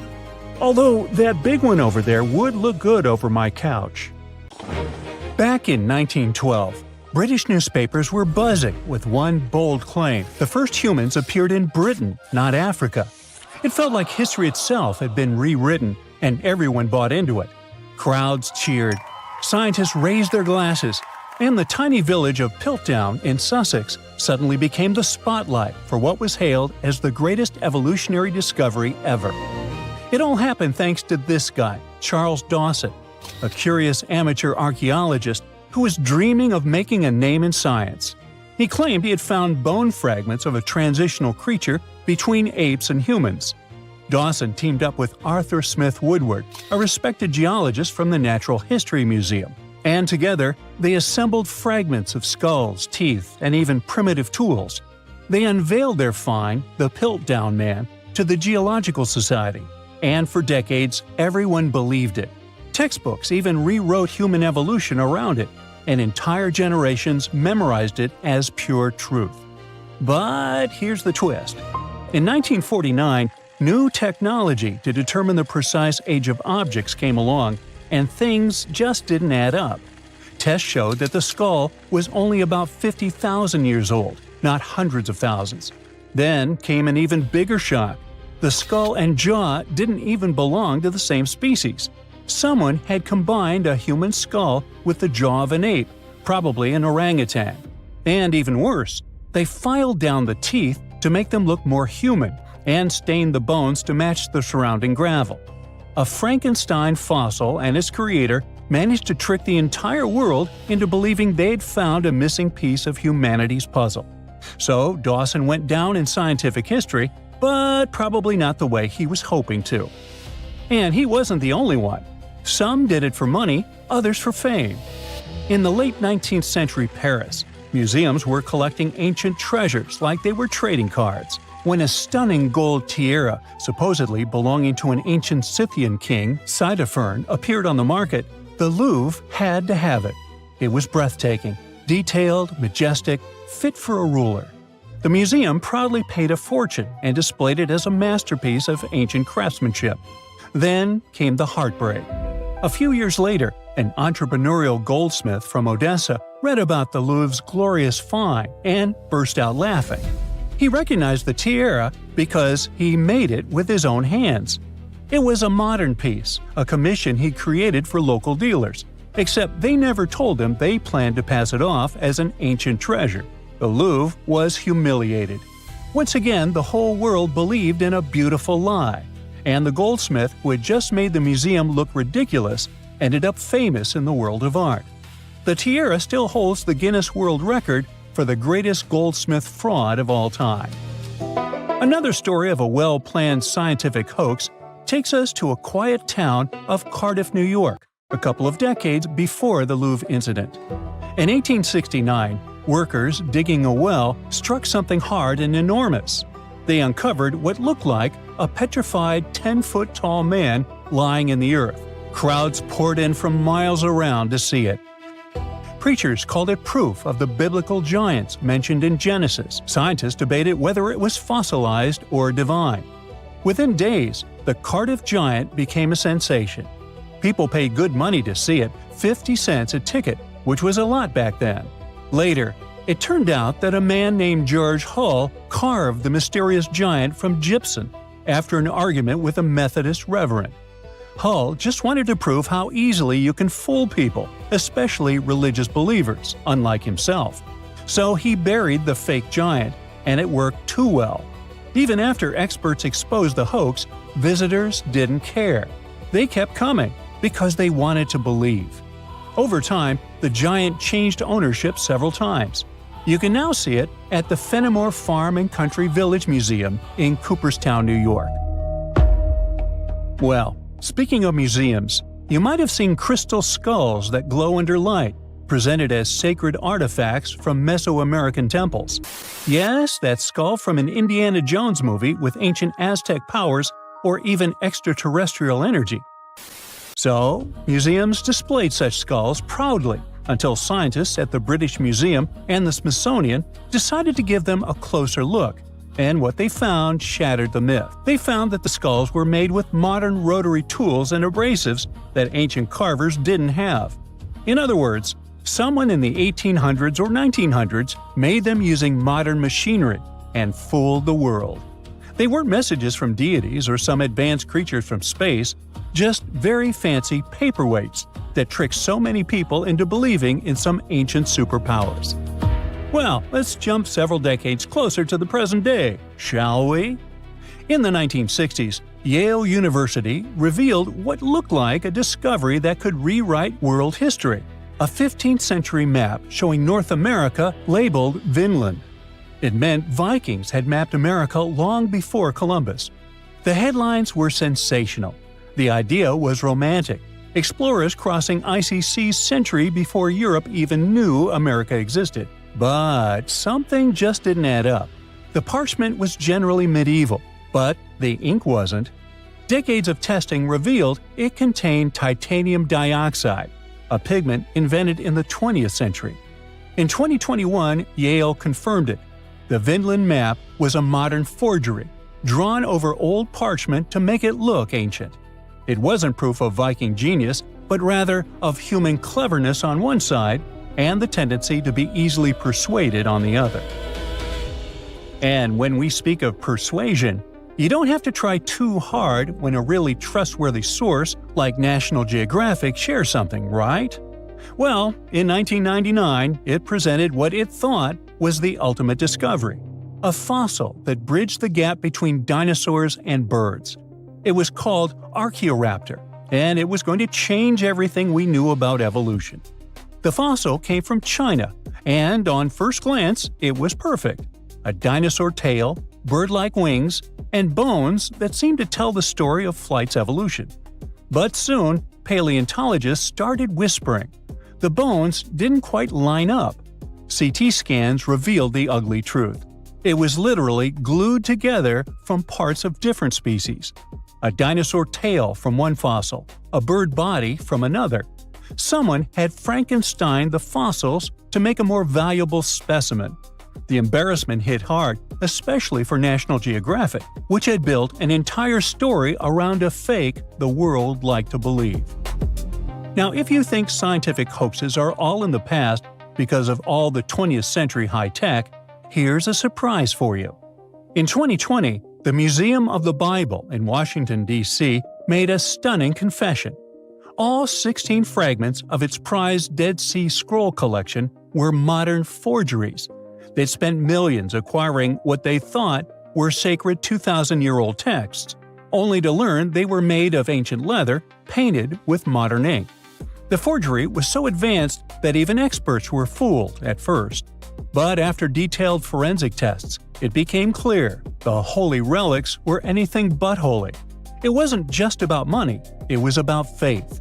Thousands of visitors had stood in front of those glass cases, feeling awe, reverence, and connection, only to learn it was a show built on lies. And finally, it's time for one of the eeriest hoaxes of all. In 2000, a mummy surfaced in Pakistan, claiming to be a 26-year-old Persian princess, the daughter of Xerxes. They found her in a gilded sarcophagus, wrapped in golden robes. Her face was eerily well preserved. Archaeologists were stunned, but something about her looked wrong. CT scans, linguistic analysis, and radiocarbon dating revealed the horrifying truth. The mummy wasn't ancient at all. She was a modern woman, and someone likely took her life and then mummified her to sell as a fake relic. Well, yikes. The story went from exciting to tragic overnight and broke many hearts. What was supposed to be a royal miracle turned out to be a human crime and yet another lie. All these stories have one thing in common: hope. People want to believe. They want to touch the past, to find proof that connects them to something bigger.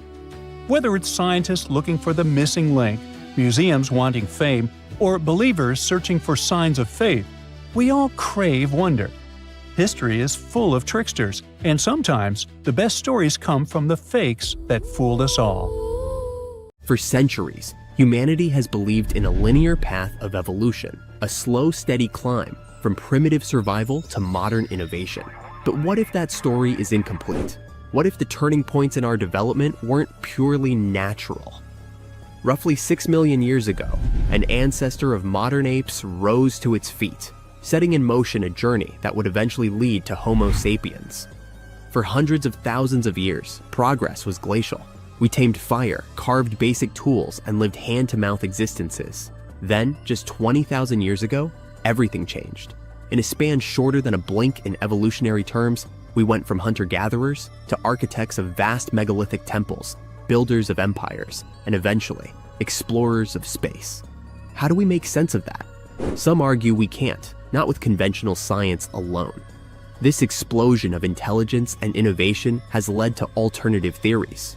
One of the most provocative, that we had help from beings far more advanced than ourselves. Welcome to the world of the Anunnaki. They're more than myth. They're the center of a sprawling theory that suggests humanity's greatest leaps weren't entirely human. According to ancient Sumerian texts, these so-called gods came not from the heavens in a spiritual sense, but from the sky in the most literal way imaginable, another planet. And they didn't just visit, they stayed, they ruled, and perhaps most importantly, they altered us. Long before Egypt erected its pyramids, or Stonehenge crowned the English countryside, the Sumerians were building cities, inventing writing, crafting legal codes, and mapping the stars with uncanny accuracy. Their civilization bloomed in Mesopotamia nearly 7,000 years ago, and it left behind cuneiform tablets that continue to baffle and inspire. These records tell of beings called the Anunnaki, translated as those who came from heaven to earth. They introduced tools, language, agriculture, and even mathematics. But the texts also hint at a darker truth. These beings didn't just uplift humanity. They enslaved it. Why? One word: gold. Ancient records describe massive gold mining operations that predated technological society. But here's the twist. To early humans, gold was worthless. It had no utility, no exchange value, no role in survival. Yet we dug for it with obsessive intensity. According to the Sumerians, the Anunnaki needed gold, not for jewelry, but for survival. Their home planet, Nibiru, was dying. Its atmosphere was decaying, and gold particles, when dispersed in the air, could reflect solar radiation and purify environmental conditions. Earth had gold, lots of it. And so, the Anunnaki came. At first, they did the labor themselves, but mining Earth's crust was exhausting. Frustrated and desperate, they considered a more efficient solution: genetic engineering. If they could merge their DNA with that of early humans, they could create a workforce suited to the task, strong, obedient, and intelligent. Enki, one of the Anunnaki leaders, took the lead. Early experiments were monstrous, deformed hybrids that echo legends of giants, cyclops, and mythic beastlists. Many were destroyed, others abandoned. But eventually, success came. Using one of their own as a surrogate, they implanted a fertilized egg, part Anunnaki, part hominin. The result was a child named Adamu. Sound familiar? To many, Adamu is the precursor to the biblical Adam. The parallels between religious creation stories and Sumerian myth are too sharp to ignore. Created in our image, from clay, the Sumerians were telling a story that would echo through ages, morphing into sacred texts and oral traditions around the globe. Adamu and his descendants became laborers, building a society under Anunnaki rule. But something strange happened. These hybrids didn't just follow. They learned, they questioned, they grew in number and complexity. Eventually, they became us. Here's where the timeline warps. Homo sapiens have existed for over 300,000 years. Yet for most of that time, we were indistinguishable from animals in both behavior and cognition.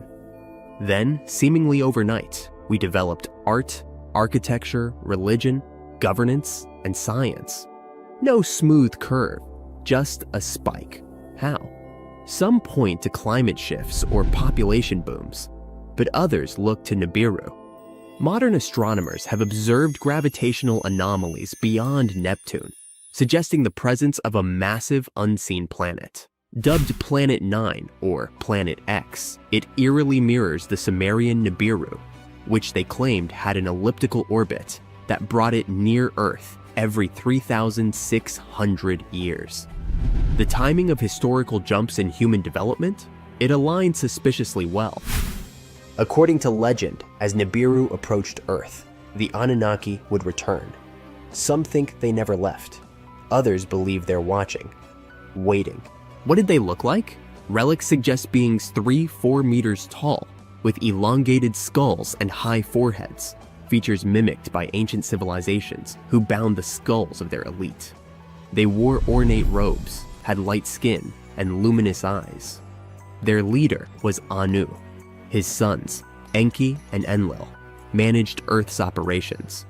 The Anunnaki might have left behind more than just myths, hidden knowledge, lost technology, even genetic markers that still echo within our DNA. The idea is unsettling, yet alluring, that our creators may return, that we are not the pinnacle, but the product. And here's another twist. Some researchers argue that humans don't even belong here. In the book, Humans Are Not From Earth, anomalies in our biology are explored. Why are we uniquely vulnerable to sunlight? Why do we suffer chronic back pain? Why are childbirths so difficult? Every other species fits perfectly into Earth's environment. We arguably do not. Could it be because we're hybrids? Part Earth, part something else.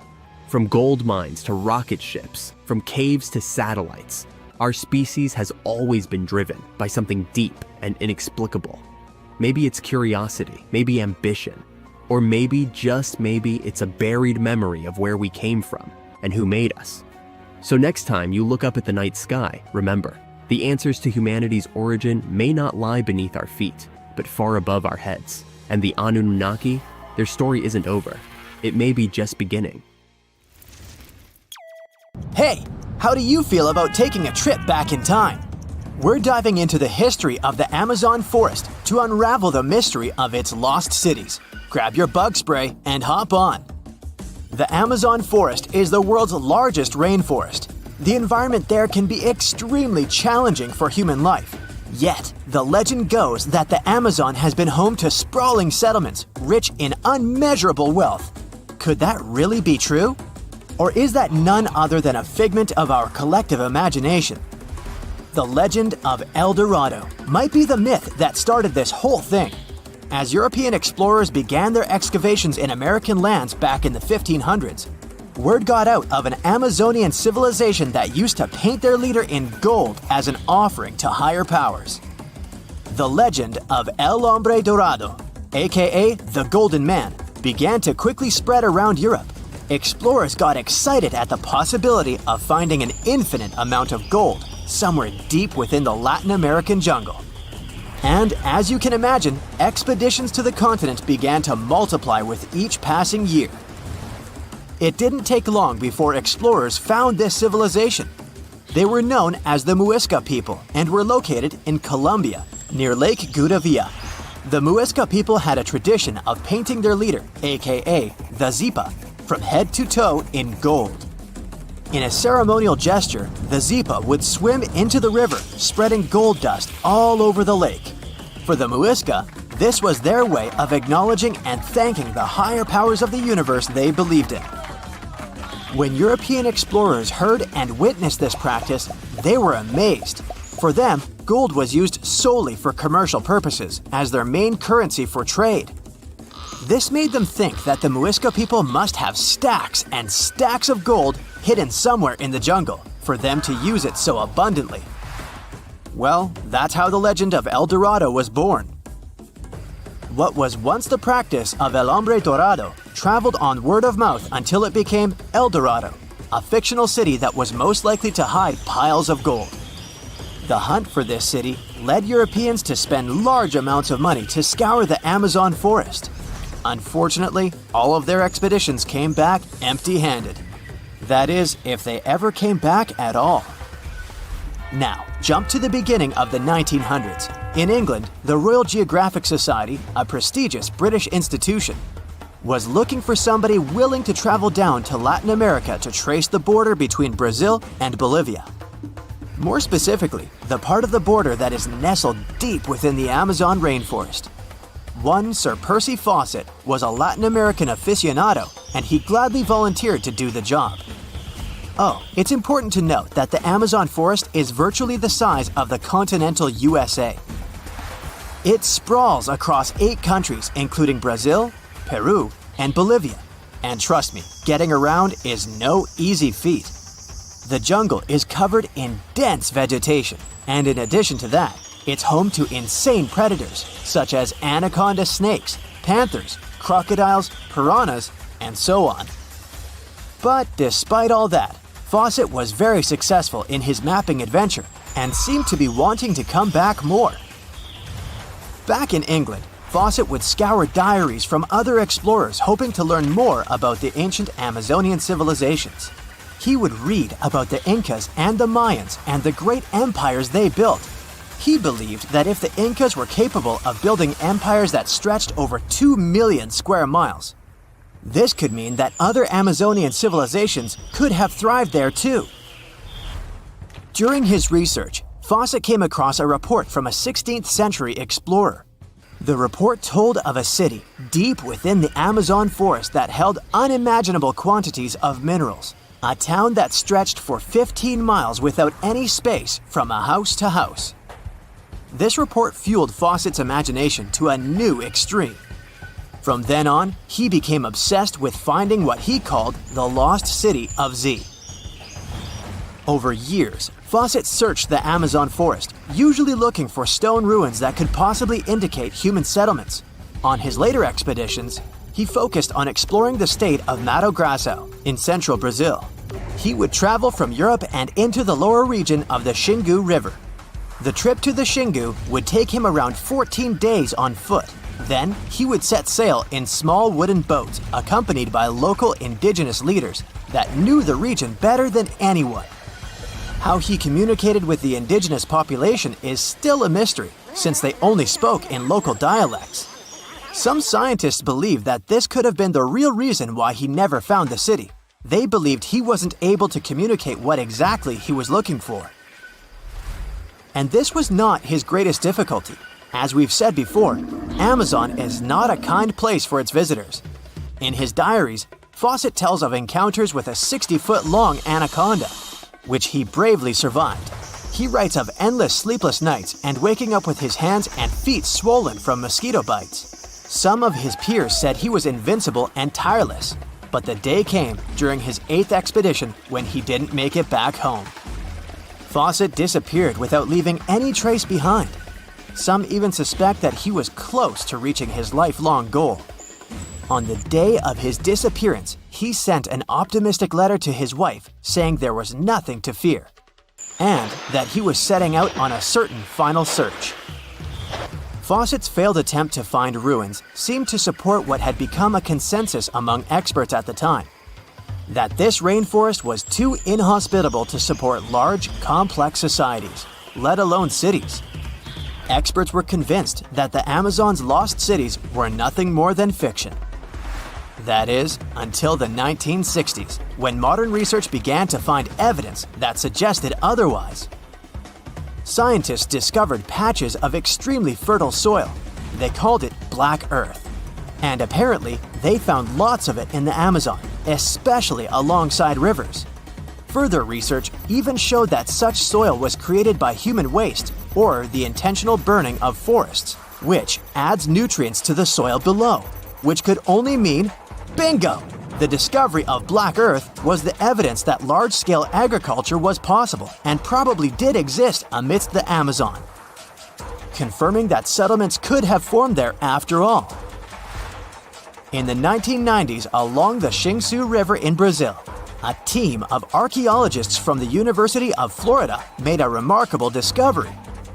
Working alongside local indigenous people, they found very long ditches. After mapping them, they realized that these ditches were a sign of a big settlement. They were remnants of carefully designed walls centered around a plaza. Some were roads that led to more settlements. In fact, just this part of the Amazon, about the size of New Jersey, was once a network of dozens of settlements that experts believe could have been home to at least 50,000 people between 1250 and 1650 CE. Other discoveries were possible thanks to LiDAR imaging, a type of technology that allows researchers to take satellite pictures of the forest's ground without having to step inside of it. A network of trenches in Acre, Brazil, dates back to 200 to 1200 CE. These suggest settlements that could have supported 60,000 people. Other images from near the Xingu River suggest cities that could have housed about 50 million people. These were the lost cities of the Amazon. Believe it or not, these images suggest that Fawcett was very close to a major discovery. He was looking for the ruins in the right place, but he was looking for the wrong thing. Unlike cities such as Cusco, which used stone as their primary material, Amazonian settlements used wood and earth to build their cities. These materials are highly deteriorating and probably decomposed over time. Finding them required a bit more technology than what Fawcett had available at his time. In 1991, somewhere in the lush jungles of central Vietnam, a local logger found a mysterious hole among the foliage and bushes. He looked in there and felt a strong wind blowing into his face. Then he heard a strange sound from the cave depths and realized that it was the sound of a river. The logger didn't check the cave, but decided to go back there with a flashlight and a rope. When he returned, he couldn't find the cave anywhere. He spent a few years searching for it. Finally, in the 2000s, the logger managed to locate it again. In 2009, he brought scientists to this place. They found out the cave, called Sundong, is the largest in the world. There's so much space here that you'll hear a long echo if you shout. Sundong's main passage reaches 660 feet in height in some places, which is more than half as tall as the Empire State Building. The area of the cave is so huge that an entire New York City block with 40-story skyscrapers would fit in there. There's a deep underground labyrinth under the jungles of Vietnam, hiding 3 of the largest caves in the world, and Sundong is number 1 on this list. The vast space inside is filled with various plants, unique microclimates, and different landscapes. There's a real jungle growing underground. It became possible thanks to the collapsed ceiling in some places. It lets sunlight penetrate there from above. There are huge stalactites 250 feet high on the ceilings and walls, which is more than the length of a passenger Boeing. They've been here between hundreds of thousands and millions of years. Some limestone deposits are more than 450 million years old. It means they've existed since the time long before the dinosaurs. Besides the jungle, there are also many rivers in the cave.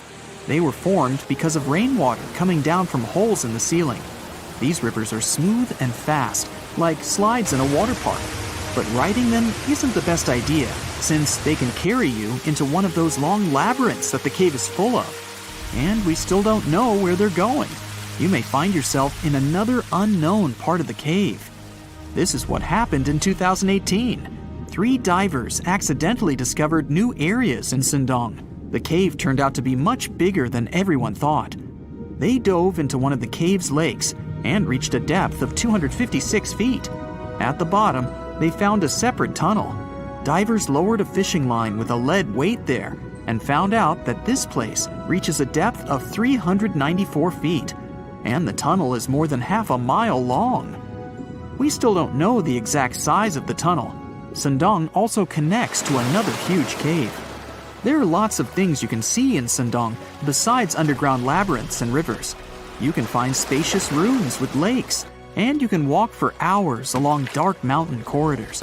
This place is strikingly beautiful, but dangerous at the same time. And the coolest thing is that you can take a walk here.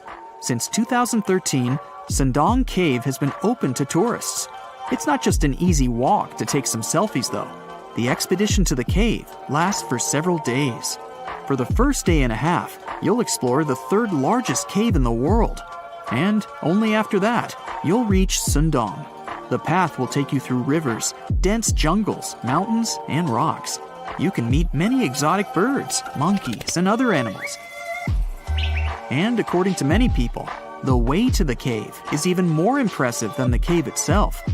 When you reach your destination, you'll spend the next few days exploring Sundong. Together with other tourists, professional guides, and porters, you'll be sleeping in tents in different places in the cave every day.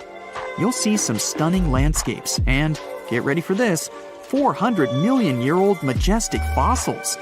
There are also dark rooms with lakes that are good for swimming. Such adventurous expeditions become more popular every year. People who visited the cave call it the most amazing place they've ever seen. Another amazing cave is located in Indonesia, on the island of Flores. It's quite small, but holds amazing things inside. In 2003, a group of scientists discovered ancient artifacts here, including fossils of primitive tools, such as sharpened stones. Scientists realized that hundreds of thousands of years ago, this place was home to our distant ancestors. Then they found a very unusual female skeleton. That woman was only 3.5 feet tall. This is the height of the waistline of an average adult person. That woman had no problems with her spine or with the development of her bones, though. This and other skeletons found in the cave belong to some unknown human ancestors. Scientists called this species Homo floresiensis, or simply, Hobbit. The woman's weight was about 35 to 79 pounds. Analysis of the skull and bones showed she was about 30 years old. Hobbits probably lived on Earth between 190,000 and 50,000 years ago. There's a chance they met the ancestors of modern humans. The next cave is in Turkey. Imagine that you live in an old house and decide to make some repairs. You throw all the old stuff out of the rooms. The last place to sort out is your basement. You've hardly ever visited it and have no idea what's hidden there. But it's pretty spacious, so you decide to turn it into a room. You tear down the wall and discover the entrance to the cave. This is a tunnel that leads underground. You walk through the cave and see a real underground city. This happened in Turkey in 1963. One of the locals discovered a secret passage to a lost city in his basement. About 20,000 people could live there. There was enough space for livestock and food supplies. It's not just a maze of tunnels. There's a chapel, a school, stables, kitchens, walls, and other signs of civilization. The city was built in the Byzantine era, in the years 780 through 1180. It's not the only one down there and is connected to many underground tunnels and towns that stretch for several miles. Let's finish our journey in the strangest and most frightening cave. We're going to the southeast of Romania, near the Black Sea. Here, on a desolate wide plain, you can find a hole. This is a tunnel leading deep underground. The air inside the cave has high levels of hydrogen sulfide and carbon dioxide. Under normal conditions, the air we breathe contains around 20% oxygen, but it's only 10% here. You won't be able to breathe freely without an oxygen tank. The water and air here are poisoned. Almost no animals are able to live in such conditions, at least the ones we know about. And this cave is filled with 48 species of living organisms, 33 of which are new unknown species. Creeping things that live here can scare you, especially if you're afraid of bugs. Strange white snails and white spiders are crawling along the walls. An unknown species of leeches and transparent shrimp are swimming in the water. White millipedes with huge mustaches are creeping on the ground. Here you can also meet an unknown kind of scorpion with a transparent white body that doesn't look like any other kind of scorpion. Nothing here looks like ordinary animals at all. All creatures in the cave are white or transparent. They don't have eyes, but they have long paws and antennae whiskers that help to navigate in space. Plants can't live here without sunlight and clean air. This means that oxygen isn't produced in this place. So how do these creatures manage to survive? The answer is in the water. The surface of the lake and puddles here is covered with strangely moving foam. This substance is a living organism. It consists of 1 billion bacteria called autotrophs. Ordinary plants absorb carbon dioxide and use photosynthesis to produce oxygen. This cave is filled with carbon dioxide. Autotrophs absorb it and secrete tiny food particles. Bacteria feed on these particles. Larger organisms then feed on those bacteria, and so on. In the end, there's enough food for everyone. This process is called chemosynthesis. It's like photosynthesis, but uses water instead of sunlight in its chemical reactions. In this cave, evolution has created a completely unique biological system, separate from the rest of the world. Imagine a place that could literally start at one end, trek over 1,800 miles straight to the west, and still be stuck under that massive canopy. This place is like a haven for all sorts of crazy creatures, hosting around 10% of the world's species. It's always been seen as this wild, untouched paradise where humans haven't messed things up yet. You know, like a glimpse into how the world used to be before we spread like wildfire across every continent, causing chaos everywhere. I'm talking about the Amazon region. That massive jungle turns out to be hiding some seriously cool secrets. For centuries, people have been talking about these lost cities deep within the forest. We're talking about El Dorado, the legendary city of gold that had Spanish explorers going crazy, venturing into uncharted territory, never to return. And even in the 20th century, the adventurous Perry Fawcett went looking for the lost city of Z and disappeared into the jungle, leaving us all hanging. Scientists have actually found evidence that ancient cities did exist in the Amazon. But how did they find these hidden ruins in such a dense and remote forest? Well, they've got this awesome technology called LiDAR. Basically, they hopped into a helicopter and used light-based remote sensing to digitally strip away the canopy and reveal the ancient ruins of a massive urban settlement around Llanos de Mojos in the Bolivian Amazon. The place was once home to the Kasarabi culture, which thrived from 500 to 1400 CE. They had these incredible urban centers with huge platform and pyramid structures. They even had raised causeways connecting different suburban-like settlements spread across miles and miles of land. These guys were seriously ahead of their time, and they had an epic water control and distribution system with reservoirs and canals. So yeah, the Amazon rainforest wasn't just some untouched wilderness. It was actually heavily populated and even urbanized for centuries before recorded history of the region began. But the thing is, a bunch of people turned a blind eye to the fact that there were actually some pretty cool architectural sites lurking around here that totally deserve some exploring. Scientists predict that in the next 10 to 20 years, we're going to uncover a ton of these cities, and some might even be bigger than the ones we're talking about here. Michael Heckenberger, an anthropologist with the University of Florida, points out that we've seen some similar settlement features, like moats and causeways, in other parts of the ancient Amazon. This new research reveals something totally mind-blowing. Past examples of urbanism in the Amazon were more like groups of villages connected together, not quite what we'd call urban. You see, they were missing those fancy larger centers with their grand architecture and stuff. But guess what? Llanos de Mojos has got them. This place is the real deal when it comes to a fully urbanized Amazonian landscape. So, in the Llanos de Mojos region, a bunch of ancient settlements have been found. These were home to the Kasarabi people, who were all about hunting, fishing, and farming maize. We're talking about hundreds of sites, spread across 1,700 square miles.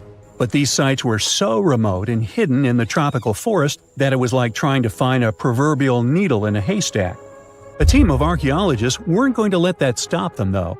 They decided to take to the skies and use some fancy LiDAR mapping technology. Just imagine an aircraft flying over the area, shooting out a bunch of infrared beams. These beams hit the ground and bounce back, giving us the distance to different objects. It's like creating a super detailed map from above. Using computer software, these genius scientists were able to strip away the trees from the images, revealing the Earth's surface and all the ancient archaeological goodies hidden beneath. And boy, did they strike gold. They found a whopping 26 unique sites, including 11 that nobody even knew existed before. So what about these 26 super cool sites? Among them, we've got Landivar and Kotoka, which are like these huge urban centers. And get this, we already knew they existed, but the new maps revealed they cover 1.5 and 1/2 square miles respectively. These centers are surrounded by moat and rampart fortifications, like something out of a medieval castle, and they've got all sorts of crazy stuff inside. We're talking artificial terraces, massive earthen platform buildings, and pyramids that reach over 70 feet tall. All these epic buildings are actually facing the north-northwest. It's like they were trying to align themselves with the cosmos or something. This kind of cosmic worldview can be found in other ancient sites in the Amazon too. Now, let's take a bird's-eye view and strip away all those pesky trees. We can see these two centers in all their glory. and they're actually connected to a whole network of settlements through a bunch of causeways. Picture it like spokes on a wheel, stretching out for miles. Canals also stretch out from these main centers and connect to rivers and Laguna San Jose. It's like they had their own water delivery system going on. These ancient guys totally reshaped the whole landscape with their crazy cosmology. The only bummer is that their impressive architecture was made from mud brick. While it looked amazing back then, it just wasn't as durable as the limestone used by the Maya. What happened to the Kasarabi and their settlements is still a big mystery. But based on dating at the sites, it looked like they disappeared around 1400 CE, way before Europeans arrived in the Amazon. One theory is that a massive drought hit the region and messed everything up. The researchers found these massive water reservoirs at various sites, which is pretty interesting, considering how rainy the Amazon is known to be. Who knows if they were for drinking water or farming fish and turtles?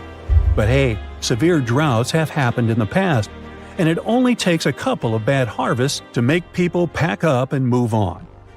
What's even more interesting is that these communities thrived in the same area where this guy Fawcett we mentioned before went missing while searching for his lost city of Z. Maybe he was onto something after all. This is how it was. Fawcett stumbled upon this super cool document called Manuscript 512 at the National Library of Brazil. It's believed to have been written by a Portuguese explorer. Now, according to this document, back in 1753, a group of explorers discovered the remains of an ancient city. It had arches, a statue, and even a temple with hieroglyphs. But the document didn't spill the beans on where this city was located. So Fawcett got all hyped up about finding this city and made it his secondary mission after his main goal of finding something called Z. At one point, he had to come back to Britain to run some errands, but in 1920 he decided to give it another shot. Fawcett went on a personal expedition to find the city, but it was unsuccessful. 5 years later, Fawcett, his son Jack, and their buddy Raleigh Rimmel disappeared in the Mato Grosso jungle. Some researchers think that Fawcett might have been influenced by info he got from indigenous folks about this place called Kohikagu. Turns out Kohikagu was discovered by Westerners in 1925, and it had the ruins of 20 towns and villages. Up to 50,000 people might have lived there. And get this, the discovery of other earthworks in southern Amazonia totally supports Fawcett's theory. In 2005, an American journalist wrote an article about Fawcett's crazy expeditions and discoveries. He called it The Lost City of Z. Catchy, right? Well, in 2009, he turned that article into a book with the same name. And in 2016, the super talented writer-director James Gray made it into a movie. Now, here's where things get a bit sad. The Amazon region is changing rapidly. Farming, ranching, and energy production are changing this incredible place. And guess what? Those untouched areas with ancient relics won't stay untouched for long. It's a race against time to document and preserve what's left of our past before it's lost forever. It's the first day of your long-awaited trip to the Amazon forest. You flew all the way to South America. More specifically, you landed in the city of Manaus. It's the heart of the Brazilian Amazon. So far, you've traveled by air, car, and now water. You are on a tiny boat, moving through the dark waters of the Amazon River. Yes, the river is also called the Amazon. And just FYI, it's the second longest river in the world. It loses only to the Nile River in Egypt. The Amazon sprawls for an impressive 2,700 square miles, beginning in Peru and ending only when it meets the Atlantic Ocean off the coast of Brazil. To get a closer look at the forest, you decide to start by exploring it by boat. First up, you watch some piranha fishing. You can even try to catch one yourself if you like. As you may know, piranhas are carnivorous fish that inhabit the Amazon River, so it might not be your best option to go swimming in these waters. One of the most emblematic species of alligators present in the Amazon River basin is the broad-snouted caiman. It looks pretty much like a regular alligator, except for the fact that it has a yellow chin. Your guide leaves the boat and searches the water to show you a caiman up close. He also tells you of another legendary creature that lives in the dark waters of the river, the pink dolphin. Lucky you get to witness a family of pink dolphins showing their fins near your boat. They look magical from the place where you're sitting. You've probably never known dolphins can be pink, huh? After a few mesmerizing moments, you discover that the dolphin's pink color is nothing but an illusion. The animals are originally pinkish-gray, but due to the brown colors of the Amazon River, they look vivid pink when you stare at them from above. Your guide tells you that the pink dolphin is a central character of Brazilian folklore. Locals believe that the pink dolphins can turn into humans and wander off into towns at night. You get off your boat near one of the entrances to the forest. Now you're going to continue your trip on foot. Your guide says that you are venturing into very dangerous terrain. The Amazon is home to some of the creepiest species of wildlife on the globe. But don't worry, we'll get to see a lot of them today. You've come prepared, of course. Bug spray, a raincoat, and your sharp eyes. Inside the jungle, you need to be alert at all times. You may have heard legends of the anaconda, a snake that can swallow animals as big as a cow in one go. Sorry to break it to you, but those are not just legends. Reptiles like these do actually exist. They live deep in the jungle. It right there, moving between the trees. Is it a spider? The so-called Goliath bird-eater is a monster spider. Its legs can grow up to a foot in length, and the spider itself can weigh around 6 ounces. It's also known as the king of tarantulas. You shouldn't get too close, of course. It's not venomous to humans, but its bite can surely sting. As its name suggests, the Goliath bird-eater can even eat birds, as long as they are smaller than it is. Up next, you run into another species of spider that draws your attention. This one is so tiny that you almost don't see it. It's known by the popular name of the decoy spider.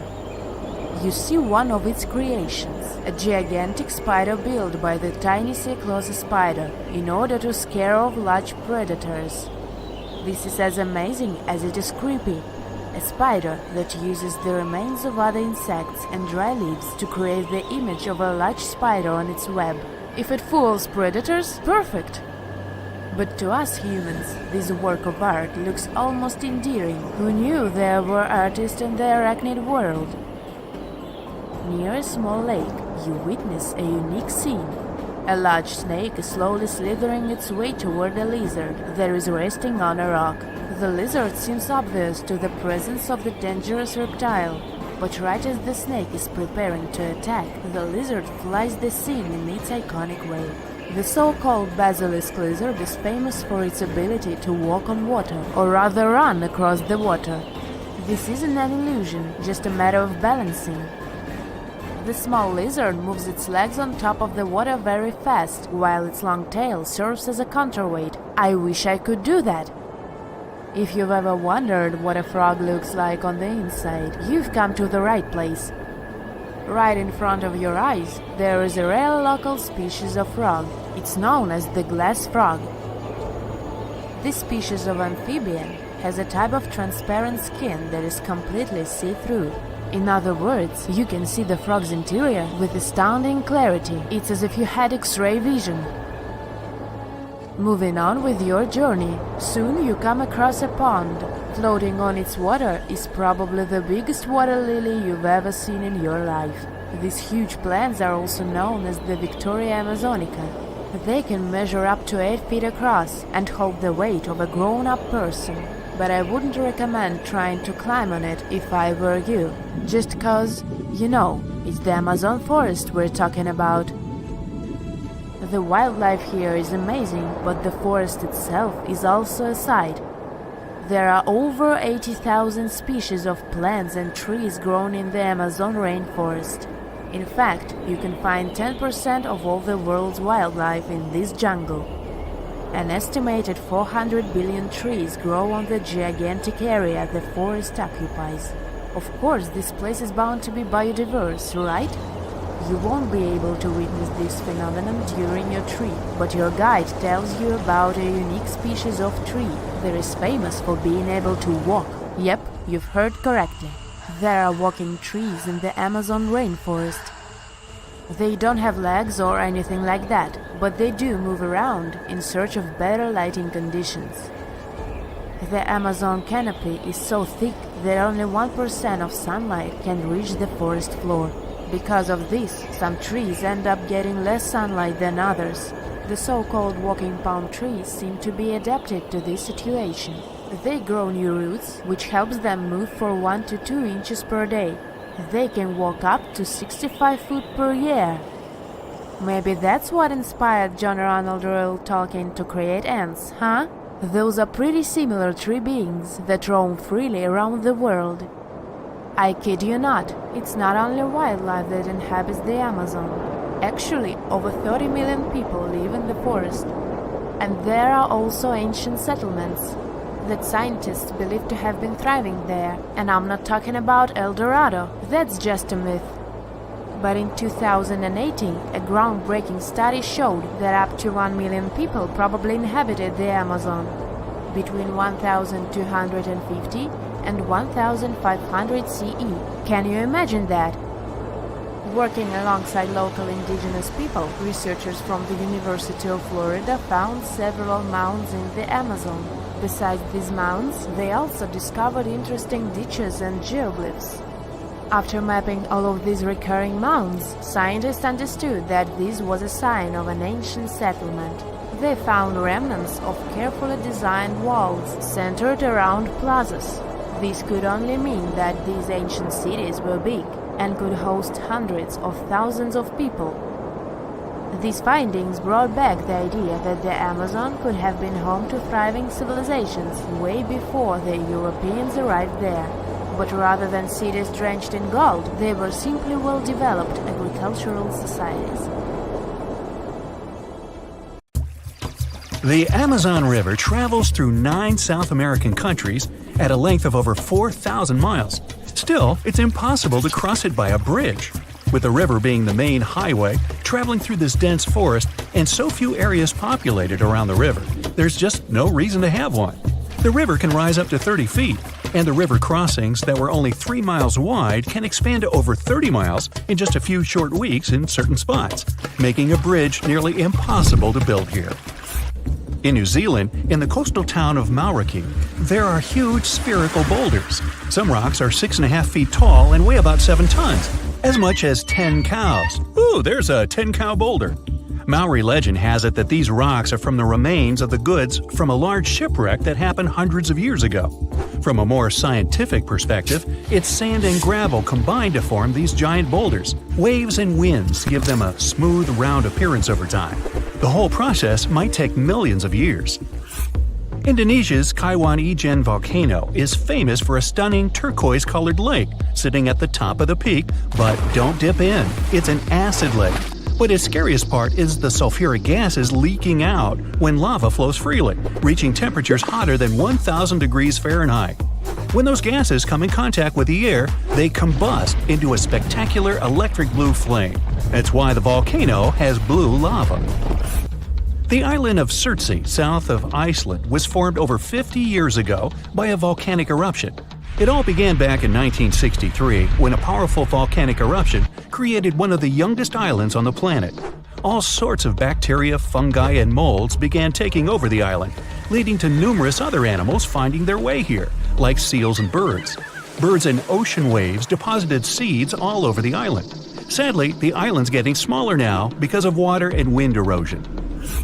Located off the coast of Brazil, there's an island called… I'm a bit rusty on my Portuguese, so here it is on the screen. It looks perfectly untouched and pristine. Bad news? Dangerous snakes overrun it completely, so take a doctor with you in case you want to go there. Over 4,000 of the golden lancehead vipers inhabit this island. These 3-foot-long snakes are among the most venomous in the entire world. I think I'll skip that. Landing down under, you can see the Opera House, Uluru, lots of kangaroos, and catch the strangest wave of the world, Wave Rock in Western Australia. It's not made of water, but stone. It can be up to 50 feet tall and almost 300 feet long. It's especially incredible after rains in winter when the Western Australian wildflowers fill up the entire landscape.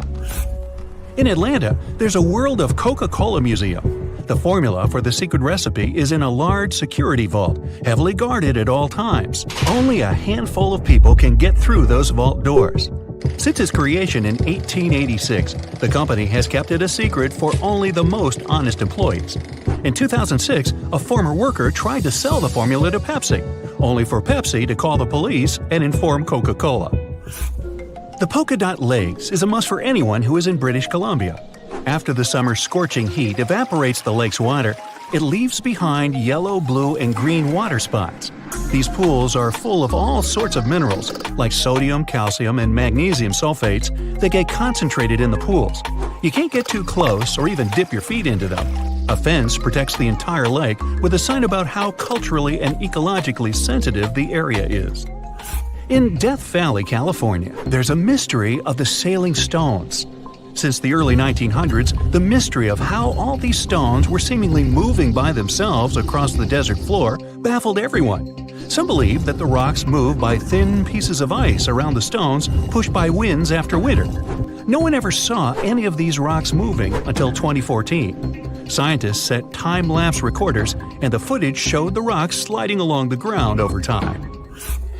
The marble caves in Chile, located in the beautiful area of Patagonia, formed from over 6,000 years of waves wearing down the rocks. The crystal blue walls reflect the vibrant turquoise water, making it perfect for kayaking. Walking in Chestnut Ridge Park in New York, one can see an eternal flame. What makes this one stand out, though, is it's underneath a waterfall. Occasionally, the flame will go out for short periods, but it will light up again. Sometimes it's thanks to certain hikers along the way. If you ever stop your car on a magnetic hill in New Brunswick, Canada, you'll see the car might start rolling backwards up the hill, all by itself. While it looks like it's moving the wrong way, this is just an illusion. There are several hills like this all around the world. What looks like an incline is the opposite, all because there's no horizon for perspective. The brightest bioluminescent bay in the world, called Puerto Mosquito, is located off the coast of Puerto Rico. The bay is named for the pirate Roberto Cofresi and his small boat El Mosquito, not after those annoying insects. During the summer months, you'll have glassy water at night with millions of tiny microorganisms bumping into each other and emitting blue light. The Chocolate Hills in the Philippines is a group of unusually shaped hills located in the middle of the island of Bohol in the Philippines. There are 1,000 to 2,000 discovered so far. They have nothing to do with chocolate at all, but they resemble the color after the dry season, when the grass turns from green to brown. In the northeastern part of Thailand, 466 miles away from Bangkok, is a 75-million-year-old rock formation sticking right out of the mountains. Their shapes look just like a pod of whales swimming together. No wonder this place is called Three Whale Rocks. Millions of years ago, this area was just a desert, but this land has changed quite dramatically during this time. These sandstone mountains were lifted up by plate tectonics, that's the shifting of the crust layers, called lithosphere, and erosion by the Mekong River, resulting in the strangely shaped rock formations we see today. Salar de Uyuni in Bolivia is the world's largest salt flat. At 4,050 square miles in size, it's twice as large as Grand Canyon National Park. After winter has passed, the salt lake is transformed into a beautiful giant sky-reflecting mirror between September and May. With salt all the way to the horizon, it creates an illusion of endlessness. The thin layer of water left over from ice melting creates a shimmering effect of the sky, making it one of the best places to visit in the world. The Catambo River in Venezuela might be the stormiest place in the world, with nearly 300 storm days a year. The lightning storms are so consistent, and they're predicted 3 months in advance. During the wet season in October, you might see 30 lightning flashes in a single minute. At sunset, strong winds flow around the 3 surrounding mountains, forming storm clouds over the water. When the water droplets of humid air collide with ice crystals from the cold air, the static charges cause a lightning storm that happens nearly every night. Off the southern tip of Japan lies the Yonaguni Formation. Archaeologists believe that the monument belongs to a fabled Pacific civilization, like Atlantis, that vanished beneath the waves thousands of years ago. If it's truly a lost civilization or just nature having a little fun, this is the site to dive into. Features inside the structure resemble stonework like castles, temples, and a stadium, connected by roads and what seems to be large walls all the way around. There are even marks in the stone that appear to show quarry work, faded faces, and rocks sculpted into animal shapes. Some scientists believe that the symmetry of the stones is not as straight as reported. It appears solid rock rather than carved blocks weathered down by all the water over many years. Plitvice Lakes National Park in Croatia is an interconnected chain of waterfalls, the tallest being 230 feet, and underground water channels, creating natural dams and lakes in such a picturesque environment. Found in the deep woodlands surrounded by meadows brimming with wildflowers, brown bears, gray wolves, lynx, deer, and plenty of rare bird species for birdwatchers call these 115 square miles of the national park home. You are lost deep within the jungle in the Yucatan Peninsula in Mexico. There are strange noises all around you, and to make it worse, the sun is setting. Soon, you'll be alone in the middle of an unknown rainforest. Guess it was a pretty bad idea to come looking for El Dorado on your own, wasn't it? You keep walking as fast as you can, when suddenly, wait! What's this you're seeing? It looks like large stairways made out of stone. This definitely doesn't look natural, so you take a picture. Maybe you didn't strike gold, but you might have just found something relevant. Congratulations! You found Akamtun, a long-lost Mayan city, hidden 37 miles into the jungle. The name literally translates to stone column. Stone was probably in at the time, so these guys used a lot of it to build their pyramids, houses, and even ball courts. If you ever thought that Europeans invented ball games, think twice. Mayans love to play ball games for recreational purposes. Akamtun is part of a series of other long-lost Mayan cities that are being discovered with the help of new technology nowadays. We'll talk more about the other ones in a jiffy. Perhaps the biggest surprise of this one is that it was surrounded by wetlands, which is why the city was built on high ground. The city was monumental, covering an area of over 120 acres. That would be as big as 90 football fields right next to each other. Scientists have found proof that Akamtun had pyramids of up to 49 feet high, and that it was likely an important social hub between 250 and 1000 CE. This is definitely a game changer. But lost Mayan cities began to be unearthed in the 19th century. Modern technologies, such as LiDAR imaging, help archaeologists see through dense canopies of the forests. This means that people don't really have to risk getting lost in the tropical jungle like you did at the beginning of this video. LiDAR works sort of like an X-ray. It sends out laser beams that can detect any signs of ruins or ancient constructions. According to space archaeologist Sarah Parchak, satellite imagery has been a key player in discovering ancient cities in South America, Egypt, and other places. Sarah herself spends most of her days scouring images for any signs of where there could have been cities long ago. She says that more often than not, what happens is that ruins are covered by vegetation, soil, or sand, which makes them super tricky to find. But thanks to these awesome tools, scientists also made the huge discovery of ancient Mayan causeways, which spread throughout old Mayan territories. I mean, take a look at these roadways. You'd expect to see ruins like this in places such as Portugal, England, or the United States. I'm talking about 130 feet wide roads painted white to help travelers journey through the nighttime. Scientists recently unearthed a 110-mile network of roads such as these, and they think this dates back to before the first registered Mayan highways we've known so far.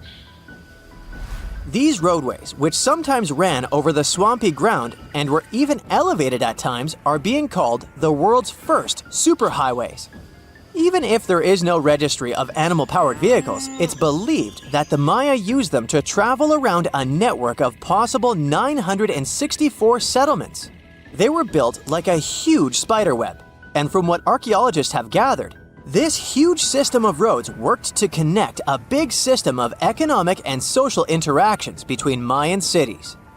This completely debunks the traditional idea that the Mayan pre-classic period, which dates back to 2000 BCE, was made of small, tribal settlements. Imagine the manpower and engineering ability you need to muster to build something close to these white highways. Scientists believe that these causeways were built pretty much the same way as the Mayans built their pyramids, with a mixture of mud and quarry stone. Oh, and using several layers of limestone to make them white. That's pretty cool, right? But let's take a few steps back for a moment to get some context. The Mayans were one of the biggest pre-Columbian civilizations living in the Americas. Until now, experts believe that at its apex, the Mayan civilization consisted of over 40 cities with a population of millions of people. That's a lot of folks. Their civilization spanned Mexico's Yucatan Peninsula, Guatemala, and Belize. And they survived mainly on agriculture. The thing is, the Yucatan Peninsula was an extremely difficult place to grow crops. So the Mayans had to develop a complex irrigation system in most of their cities. They built a series of ceremonial buildings, pyramids, and plazas. The Mayans might have been keen pyramid builders, but they also developed an advanced astronomical system. With whatever ancient technology they had, they were able to predict the exact location of planets such as Venus and Mars, as well as the exact dates of eclipses. If you've ever seen examples of ancient Mayan cities, this is Tikal. Located at the heart of the Guatemalan jungle, Tikal is believed to have been the capital of the ancient Mayan conquest state. At its height, it was comparable in importance to cities such as London or New York in today's world. It's composed of a series of complex monuments. The North Acropolis is one of Tikal's most ancient complexes of monuments. Built solely by human hands around 350 BCE, it served as the resting place of kings and chiefs. Its monuments are up to 200 feet high. Back in the day, the step pyramid temples were painted a beautiful red. Mayans loved that color. Today, of course, you'll only see the limestone. Then there's Chichen Itza. It's got one of the best preserved pyramids on Earth to date. Located in Mexico's Yucatan state, this Mayan city is well over 1,500 years old. At its peak, it was home to 35,000 people. The site covers 4 square miles of land. The highlight is El Castillo, a tremendous step-like temple standing 80 feet above ground.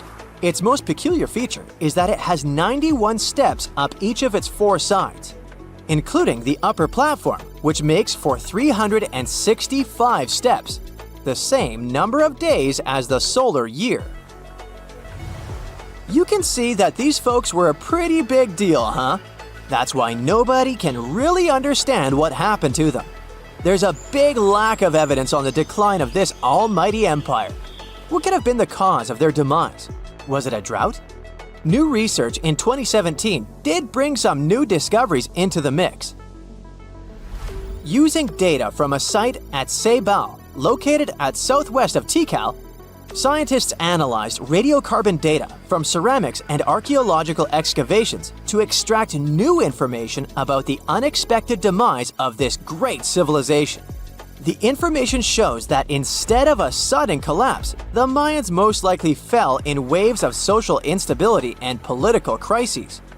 These events are believed to have deteriorated Mayan city centers and began causing the dispersion of the Mayan population.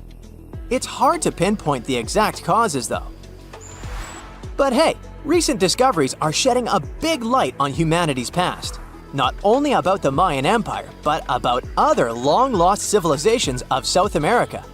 A major recent discovery in Brazil was done using satellite imaging technology and is also shocking scientists. Some images from near the Xingu River, also in the Amazon, suggest that cities of millions of people might have existed inside the jungle, way before our modern civilization ever existed. I mean, if this doesn't shock you, I don't know what will. Satellite imagery also detected a network of trenches, dating back to 200 and 1200 CE in the Bolivian Amazon forest. These proofs suggest settlements that could have supported around 60,000 people right in the middle of the Amazon forest. When researchers from the University of Florida went on ground to check the satellite information, they were shocked to find several mounds that were accompanied by ditches and geoglyphs. Archaeologists also found remnants of carefully designed walls centered around plazas, much like the type of construction done by the ancient Mayans. In 1961, when he was just 23 years old, Michael Rockefeller embarked on an expedition to the Asmat region of Dutch New Guinea, now Papua in Indonesia. The end of the story would have most likely remained unknown. But Rockefeller was the youngest son of a wealthy and famous New York official, so his mysterious disappearance created quite the buzz back in the day. His mission was to collect artifacts for the Museum of Primitive Art in New York City. On November 19th, Rockefeller went on a collecting expedition up a local river with a group of Asmat tribesmen. He was also followed by his Dutch companion, René Wassing, as they both set out in a canoe to gather artifacts on a nearby shore. Sadly, the canoe overturned and the two men were separated. Wassing eventually made it back to the expedition's base camp, but Rockefeller was never to be seen again. An extensive search was launched for Rockefeller, but it seemed there was no trace of him. Initially, it was believed that he had been lost at sea, but rumors soon began to circulate, some scarier than others. One such rumor claimed that he had been taken hostage by the Asmat people and he eventually passed away. The Dutch government, which oversaw the colony at the time, investigated but found no evidence to support this. In the decades since his disappearance, various theories have been put forward to piece together his story. Some have suggested he was in fact able to make it to safety, but chose to stay with the Asmat people and live among them. Weird as it may sound, we can't rule out this theory, as this tribe was quite interesting. For starters, they have a rich cultural heritage that includes traditional rituals, music, and art. They also enjoy a simple life, most of them being farmers, and rely on the land and its resources for their lives. They also engage in hunting, fishing, and gathering. The Asmat people also have a deep spiritual connection to the natural world and believe that spirits reside in all living things. This special tribe also has a matrilineal system of inheritance where property and status are passed down through the mother's line. Others have claimed that he was captured and held by the Indonesian authorities, or that he was targeted by headhunters. To this day, the truth behind Michael Rockefeller's disappearance is not known. The only thing that is certain is that he was an adventurous young man who was passionate about the art and culture of the Asmat tribe. Rockefeller's is not the only tragic story that happened in the rainforest. That of Percy Fawcett is also a mysterious one that has captivated people for over a century. Fawcett was a British explorer and surveyor who, in the early 20th century, set out to find a lost city in the Amazon jungle that he believed to be the remains of an ancient civilization. He had always been fascinated by the idea of a lost city in the Amazon jungle. He believed that its ruins were still hidden somewhere in the jungle, ready to be discovered with all its treasures. In 1906, he set out on his first expedition to find this city, but he was forced to return home due to a lack of funding. He continued to search for the lost city over the next several years, and in 1925, he set out on his final expedition with his son Jack and companion Raleigh Rimmel. The expedition went pretty badly to begin with. The people on the team constantly got sick on the way, and they often met hostile tribes and wild animals. Despite these difficulties, Fawcett remained determined to find the lost city, and he pushed on deeper into the jungle. In May 1925, the team sent a message saying that they were close to their destination. It would be the last time anyone would hear from them. Some believe that Percy Fawcett and his team were attacked by hostile tribes in the jungle. This theory was widely accepted, more so because Fawcett had a reputation for being, well, impolite towards the local tribespeople, and that he had been warned about this danger in the region. Either way, there is no concrete evidence to support this idea.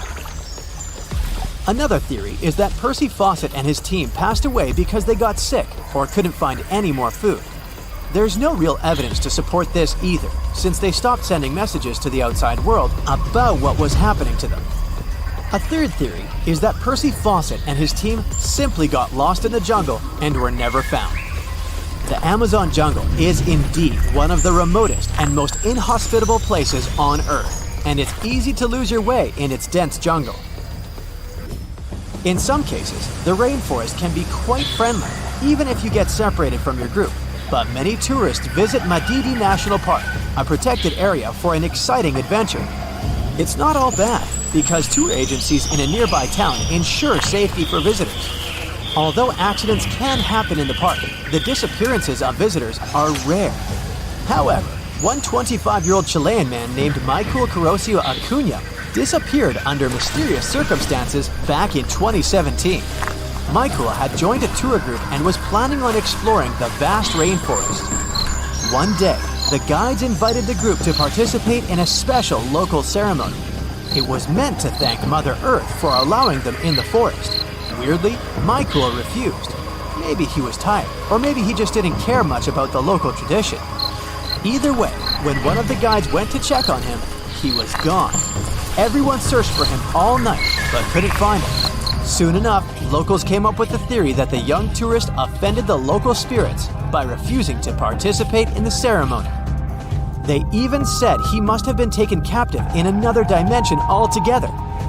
The locals of the region believe that the rainforest is full of good and evil entities, which can be easily angered if you don't follow local protocol. 9 days later, the rangers started hearing screams from down the nearby river. They started their boat and went towards the noise. Michael was luckily found after being lost in the rainforest, only a mile away from the campground. He was weak, had been bitten by bugs, and had swollen feet, but seemed to be in high spirits. He joked, saying he wanted some soda. Michael was transported back to camp and placed to rest in a hammock. The rest of the group gathered around him to listen to his survival story. After losing his way, he wasn't able to find the river, which would have led him back to the camp sooner. Instead, he survived by following a group of monkeys who gave him fruit, shelter, and water. As time passed, the harsh conditions started to affect him. He was being bitten by mosquitoes, getting hungry, and becoming desperate as days went by. The young explorer remembered that on the night he went missing, he began having weird thoughts and felt like he needed to leave the rainforest. He ran away, throwing away his sandals, phone, and flashlight. He eventually stopped and realized he had no idea where he was. There was no possibility of him going back safely. There was no phone to contact his group and no light to lead him back on a safe path. If you ask the locals, some spirit probably altered his mind and really did take him to another dimension. But even Michael doesn't believe that. To this day, he has no idea what made him act that way. Either way, he was extremely lucky to have made it out alive so that he could tell his stories to other travelers, especially the one about his new monkey friends. So, contrary to popular belief, labeling the Nile as the longest river in the world might be a misconception. The measurement of a river's length entails more than simply calculating the distance between its starting point and end point. Rivers are intricate systems comprised of various tributaries, which significantly impact their overall length. In fact, when accounting for these tributaries, the initial figure can increase up to threefold, exemplified by the Mississippi River. From its origin in Itasca to its conclusion in New Orleans, the measurement suggests one length. However, the inclusion of the Missouri River alters this perception entirely. This discrepancy has fueled ongoing debates regarding the Nile's length compared to that of the Amazon River. Despite Google's recognition of the Nile as the longest river worldwide, it may not fully align with the factual reality. That's a nice way to put it. To comprehend this concept, envision rivers as the veins within a human body. It would be inaccurate to assume that a 6-foot-tall individual only has 6 feet of veins, right? Veins intricately weave throughout the entire body, much like a vast network. Rivers operate under the same principle. And the length of the main river is not the sole consideration. The extensive network of tributaries holds equal importance. Meanwhile, atmospheric rivers are fascinating meteorological occurrences, characterized by air currents that transport incredible amounts of water vapor all the way from the Amazon rainforest in northern South America to as far as northern Argentina. These airborne highways serve as essential conduits for the life-giving moisture carried by these airborne rivers. And their influence extends across Brazil's central west, southeast, and south regions, shaping the waterfall patterns in these areas. When these ethereal rivers converge with specific weather conditions, such as a cold front, the latent humidity they bear can transform into much-needed rainfall. This precipitation plays a vital role not only in sustaining the diverse ecosystems of the region, but also supporting Brazil's thriving economy in multiple ways. The significance of this phenomenon is evident as it enables the irrigation of crops, ensuring agricultural productivity and food security. Additionally, it replenishes local rivers, keeping the water flow steady and supporting aquatic life. Moreover, the water collected by these rivers is channeled into dam reservoirs, providing a reliable source of energy for the nation. The amount of water carried by the airborne rivers may match or even surpass the enormity of the Amazon's flow. Thus, when we unite the conventional Amazon River with its aerial counterpart, it becomes significantly larger than the Nile. Atmospheric rivers are also observed in the Congo Basin, where the climate is predominantly shaped by the moisture emanating from the Atlantic Ocean and the forests of the Congo Basin. This incredible phenomenon leads to evaporation levels as high as 3 to 6 feet of water per year. These rivers vary in size and strength, but on average, they transport a water vapor volume comparable to the flow at the mouth of the Mississippi River. In rare cases, exceptionally powerful atmospheric rivers can carry up to 15 times that amount. When these rivers reach land, they release the accumulated water vapor, resulting in rainfall or snowfall. Although atmospheric rivers come in various forms, those with high water vapor content and intense winds can cause extreme precipitation and flooding, especially when they linger over flood-prone watersheds. An example of a well-known atmospheric river is the Pineapple Express, a robust system capable of transporting moisture from the tropical regions near Hawaii to the U.S. West Coast. Such events can disrupt travel, trigger mudslides, and lead to significant destruction of life and property. However, not all atmospheric rivers pose risks. Many are weaker systems that provide valuable rain or snow, essential for maintaining water supplies. Plus, they play a critical role in the global water cycle and have a close association with water supply and flood hazards, particularly in the western United States. In addition, for the potential for flooding, atmospheric rivers also contribute to desirable increases in snowpack. A series of atmospheric rivers was responsible for severe winter storms that battered the U.S. West Coast from western Washington to southern California between 2010 and just recently in early 2024, resulting in rainfall ranging from 11 to 25 inches in certain regions. So, if water vapor can be considered a river, it begs the question, what else can be classified as a river? Surprisingly, even without any water, something can still be deemed a river. This fascinating phenomenon is known as a wadi, traditionally referring to a river valley. Wadis can be found in gently sloping, almost flat areas of deserts. Unlike traditional rivers, wadis lack permanent channels due to the sporadic presence of water flow. As a result, they exhibit braided stream patterns caused by limited water supply and an abundance of sediments. The water that does manage to reach the stream bed percolates down, causing a sudden decrease in energy and significant deposition. Additionally, wadis can develop sediment dams, altering stream patterns during subsequent flash floods. Interestingly, wind also plays a role in sediment deposition within wadis. When wadi sediments are submerged or moist, wind-driven sediments settle on top of them, resulting in a mixture of both water and wind sediments. Rivers can be peculiar not just because they consist of sand or air, but also because of their fascinating coverings. In certain conditions, Scotland's River Dee reveals an intriguing sight: peculiar frozen formations that resemble lily pads. These formations, called ice pancakes or pancake ice, occur naturally when gentle waves cause smooth pieces of ice to collide, resulting in smooth rounded edges. As these ice disks interact with the waves, they gain raised edges, giving them an appearance reminiscent of lily pads. Usually pancake ice has a somewhat slush-like consistency. Some media reports have suggested that the ice on the River Dee formed from frozen foam. But scientists explain that while it is plausible, the pancake ice still develops through the collision process. Over time, these ice pancakes often merge together, forming large sheets of ice. If the ice becomes thick enough and the water remains turbulent, it can bend, fracture, and stack upon itself, creating remarkable structures called ice ridges. Now, imagine a river not made of water but of methane.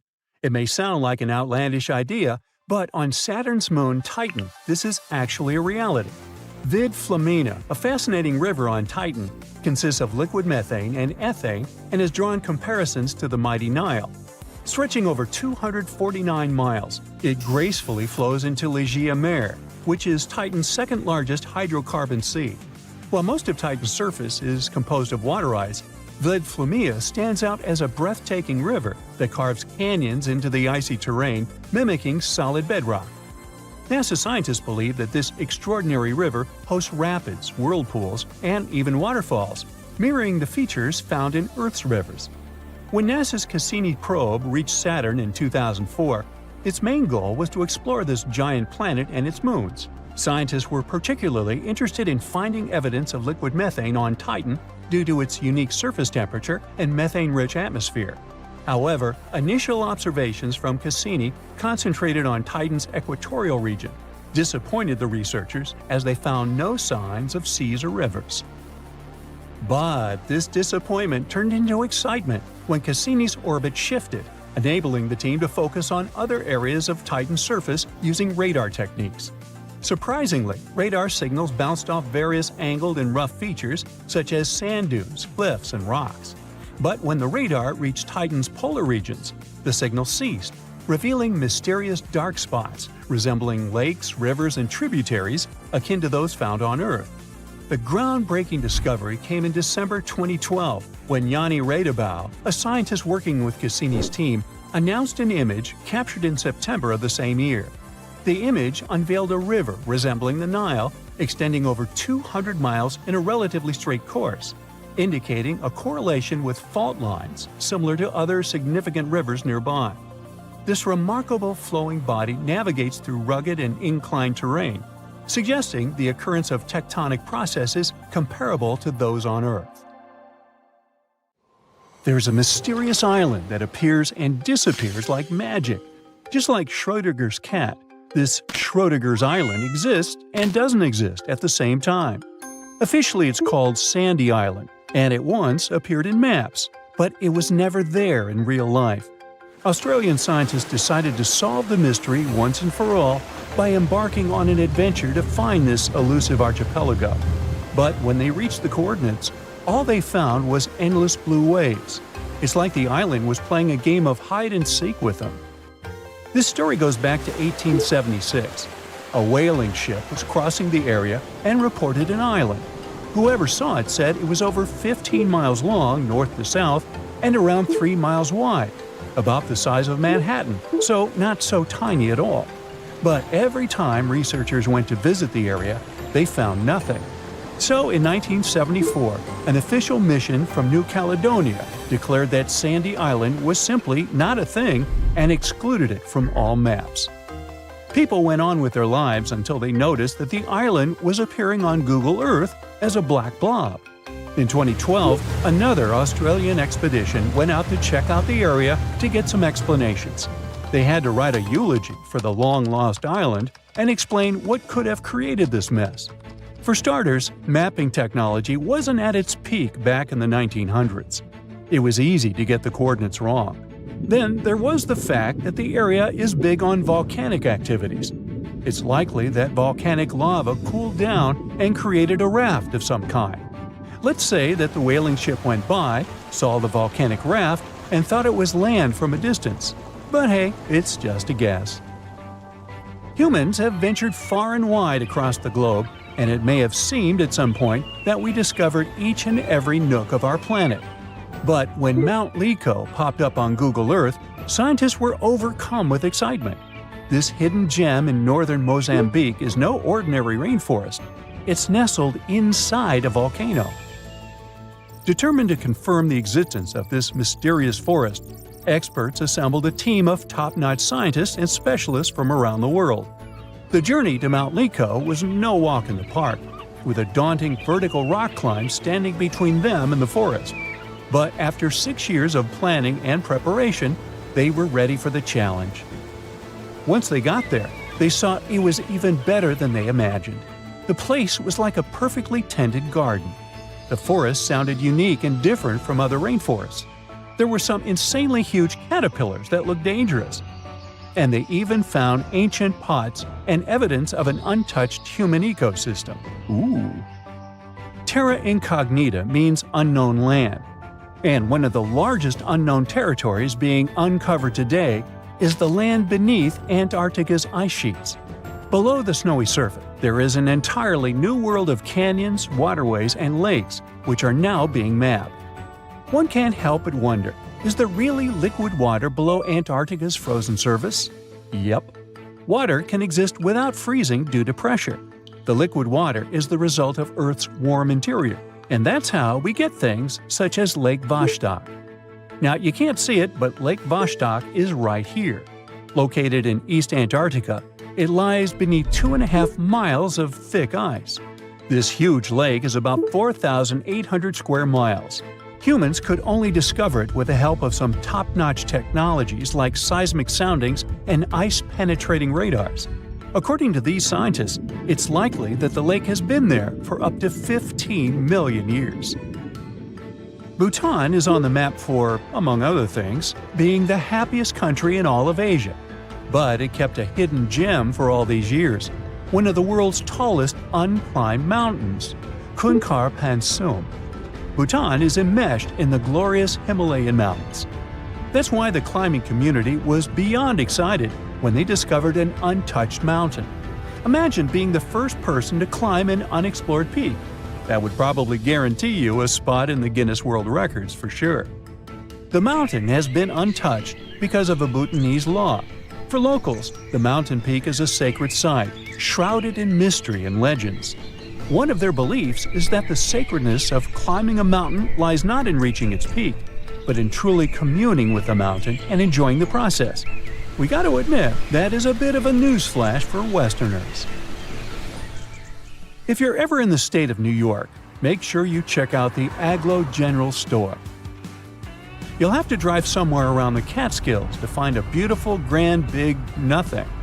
Aglo is one of America's most famous paper towns, aka a fake town. But this case is different from Sandy Island. Aglo Town never existed, and it wasn't a mistake. You see, there's an old copyright practice amongst map makers. They add in paper towns so they can know when someone is simply copy-pasting their work. What they didn't expect is that this would get completely out of hand. Some say that one day a guy picked up a map at a gas station that had Aglo Town marked in it. The person decided to open a store over there and named it Aglo General Store. Some say the guy who opened this store faced a lawsuit from the map makers. Anyways, it only lasted enough years to become a national joke. Americans drove from all over the U.S. to get a picture of the town's fake welcome sign. And then we've got Bermeja Island, located in the Gulf of Mexico. This funky island appeared on many maps of the 16th and 17th centuries. It was probably drawn by Spanish explorers. Sure, the exact location varied from map to map, and its name sometimes appeared as Bermeja, but its existence was certain enough. The Bermeja Island was last seen in a 1921 Mexican map, and then, poof, it dropped out of the horizon altogether. People started talking and wondering, did the island sink? Was it destroyed? In 2009, 3 official investigations happened to search for the island. They used high-tech technologies to scour the Mexican seabed, but Bermeja was nowhere. Researchers had multiple guesses on what it could be. Let's delve on one of these ideas. The idea was probably made up by old-day explorers to mislead their enemies in search of land and gold. Well, that seems plausible. Now, let's take a look at Rio de Janeiro. Once, the city was filled with informal territories. These places are known as slums or favelas. They're like mini-cities inside the big city. Some favelas are known to be underprivileged territories, where dwellers don't get the same urban perks as other citizens, such as the sewage system and garbage pickups. These slums grew so quickly that the government didn't have time to keep track of their developments. So today, it's usually the dwellers themselves that name the streets and make do with whatever they have at their disposal. One of the biggest slums in Brazil is located in Rio de Janeiro, the so-called Hacienda, and it was only recognized as a neighborhood by the local government in the 1990s. Our own ocean floor is less mapped than Venus, Mars, and the Moon. In fact, 95% of our oceans are unexplored. Strange, right? We do have the available technology, which is mainly sonar soundings, sending wave sounds to the ocean bed and registering what they hear back. One of the main advantages of mapping the seabed more thoroughly would be to get more insight to marine hazards such as earthquakes, tsunamis, and volcanic eruptions. Plus, there are so many unidentified marine life. This could give us a great insight into preservation and discovering the true dynamics of our marine ecosystems. Now, of course you know that the Amazon River is famous for its piranhas, bull sharks, and other creatures you don't want to meet. But there are even more dangerous rivers in the world. The deepest of them, the Congo, goes so far down in some sections that even light can't reach there. It's the only major river that crosses the equator twice and carries enough water to fill more than 13 Olympic-sized swimming pools into the Atlantic Ocean every second. Wow! Even the most experienced boaters have trouble passing through all of the river's strong currents, rapids in its upper part, and waterfalls and gorges in the lower section. The Congo currents are so fast and powerful that they even divide animals like mountains and oceans do. There are new species of fish evolving separately on the two banks as they can't reach the other side and breed with each other. One of the most dangerous types of fish living here is the Goliath tigerfish. These monsters, that grow up to 5 feet and travel at the speed of 25 miles per hour, are relatives of piranhas. Their mouths are full of vicious, razor-sharp teeth. Their females lay hundreds of thousands of eggs, and the offspring are predators from birth. You have a good reason to fear the Goliath tigerfish, as they're the only freshwater fish in Africa that have attacked crocodiles and even humans. Okay, not swimming there. There are dense jungles and more hungry wildlife, including snakes and some aggressive hippos, all along the river.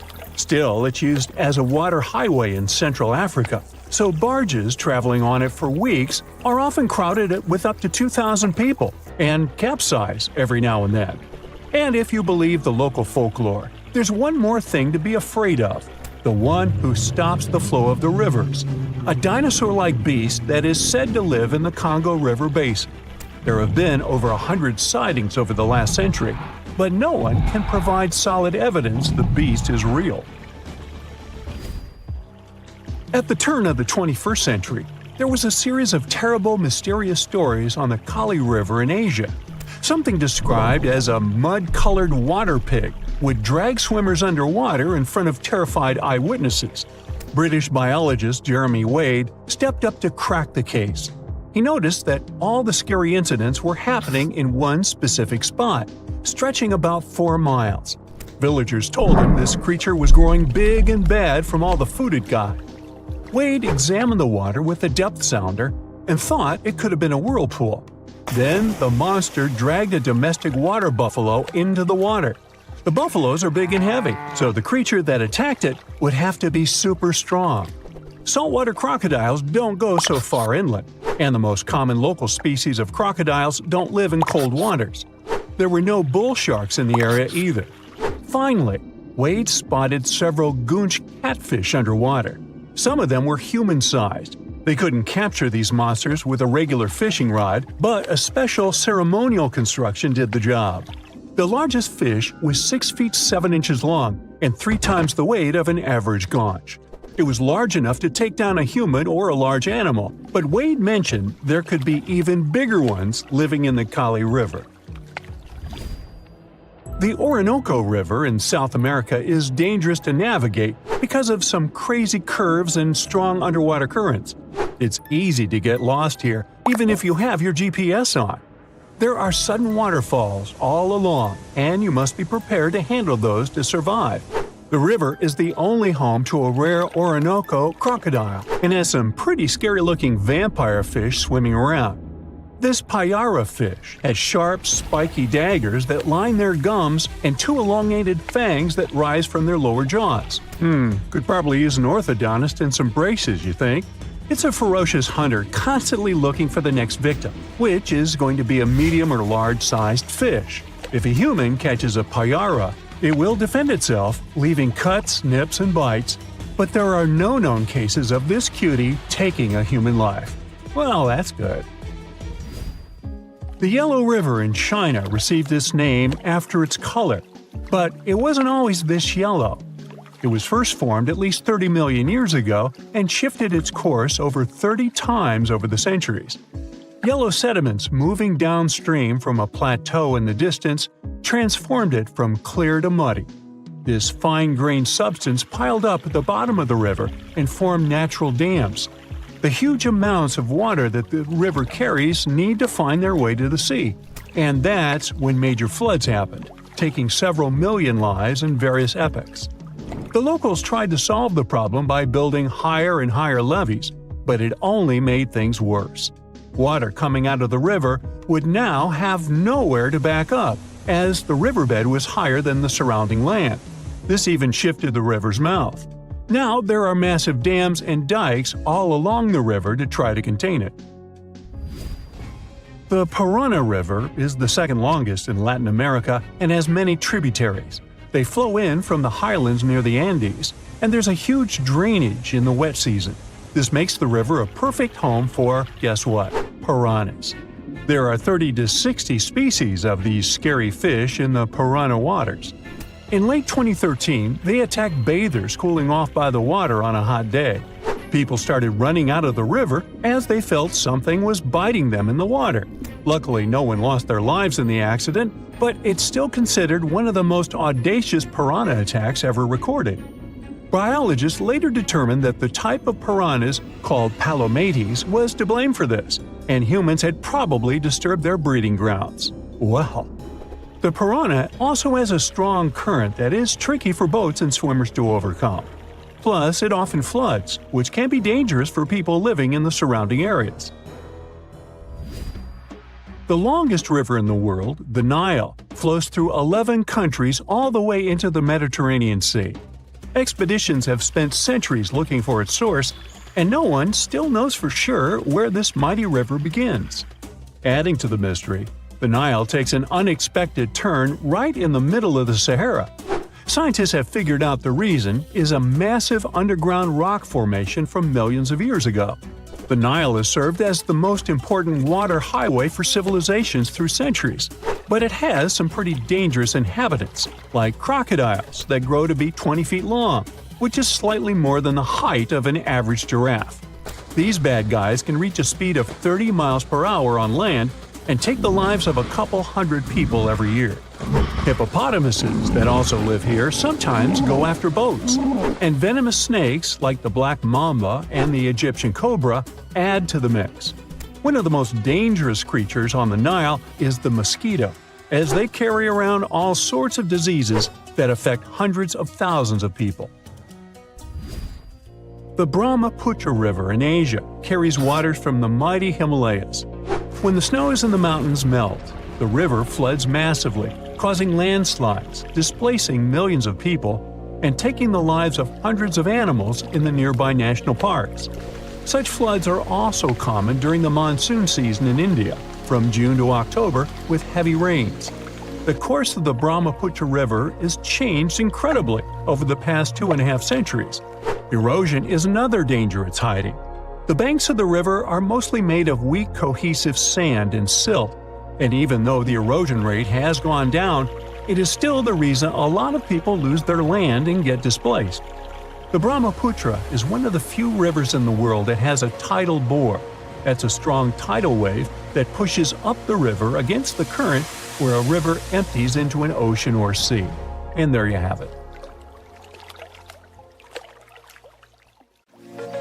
The Amazon River, the boat, and dense jungle on both sides. All is silent. Only the engine is revving, and you look around nervously under the earnest gaze of the Peruvian guide. Suddenly, the man smiles and points ahead. This is it. You've finally arrived at Iquitos. The city is hidden deep within the Amazon rainforest. On one side, Iquitos is surrounded by water, and on the other lies thick, impenetrable rainforest as far as the eye can see, making this city extremely difficult to reach. First, you had to fly to Peru's capital, Lima, a vibrant coastal city. From there, you traveled by bus through Peru's vast jagged mountains before being plunged into the heart of the Amazon rainforest. 3 days into this bus journey, you reached a small town where the road suddenly stopped. At over 140 square miles, Iquitos is the largest continental city in the world that cannot be reached by road. You're still over 200 miles away from Iquitos, so from here you take a boat ride along the hot, humid Amazon River before finally reaching the remote city 5 days after you left Lima. When you arrive in the city, you notice many of the houses are built on tall stilts. This is because, in the springtime, the river surrounding Iquitos swells up, submerging parts of the city in water. For this, Iquitos has been nicknamed the Venice of the Amazon. The stilted houses are tall enough to avoid the murky waters of the Amazon River. You hear loud buzzing coming from all around the city. It sounds like a gang of bikers have arrived. In reality, these are motocarrios. There are very few cars in Iquitos. Instead, they have motorcycles with small passenger cabins attached to them. There are around 45,000 of these things whizzing around Iquitos, making the city very noisy. Your trip to the most isolated places has just begun. So, you head to Norway and arrive in the capital city, Oslo. Immediately, you hop on another plane. After a 3-hour flight, you land at the world's northernmost public airport, Longyearbyen. You step off the plane to see a small and colorful town enclosed by snow-topped mountains. There's no settlement further to the north than this. Longyearbyen translates to the Long Year Town, named after its American founder, coal miner John Longyear. You take a walk along the coast of the small town. The water is a beautiful crystal blue. You decide to dip your toe in to test it out. Ow! Bad idea. The average temperature of the water here is 32 degrees, making it ice cold. In the distance, you can make out a fuzzy white creature. It's a polar bear. In fact, it's a group of them. In Longyearbyen, polar bears famously outnumber humans.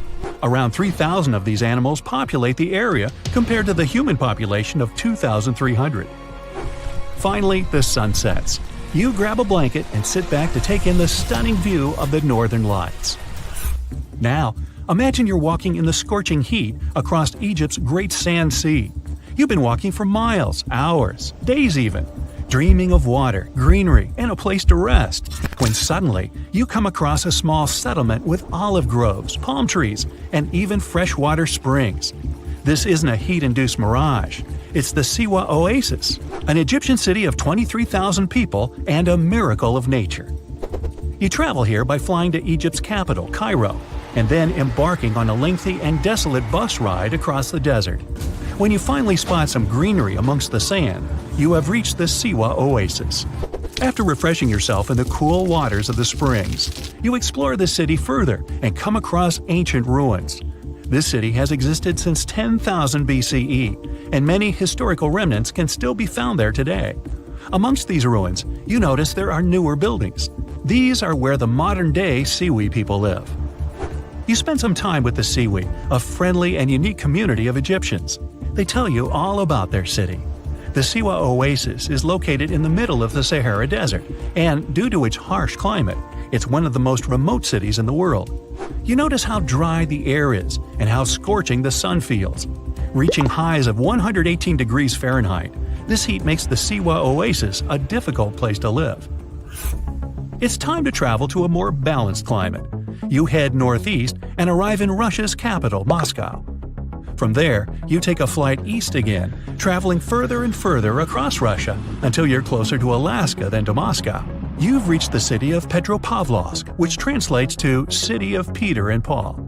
The first thing you see are giant mountains surrounding the city, cutting it off from the rest of the world. These mountains are in fact volcanoes.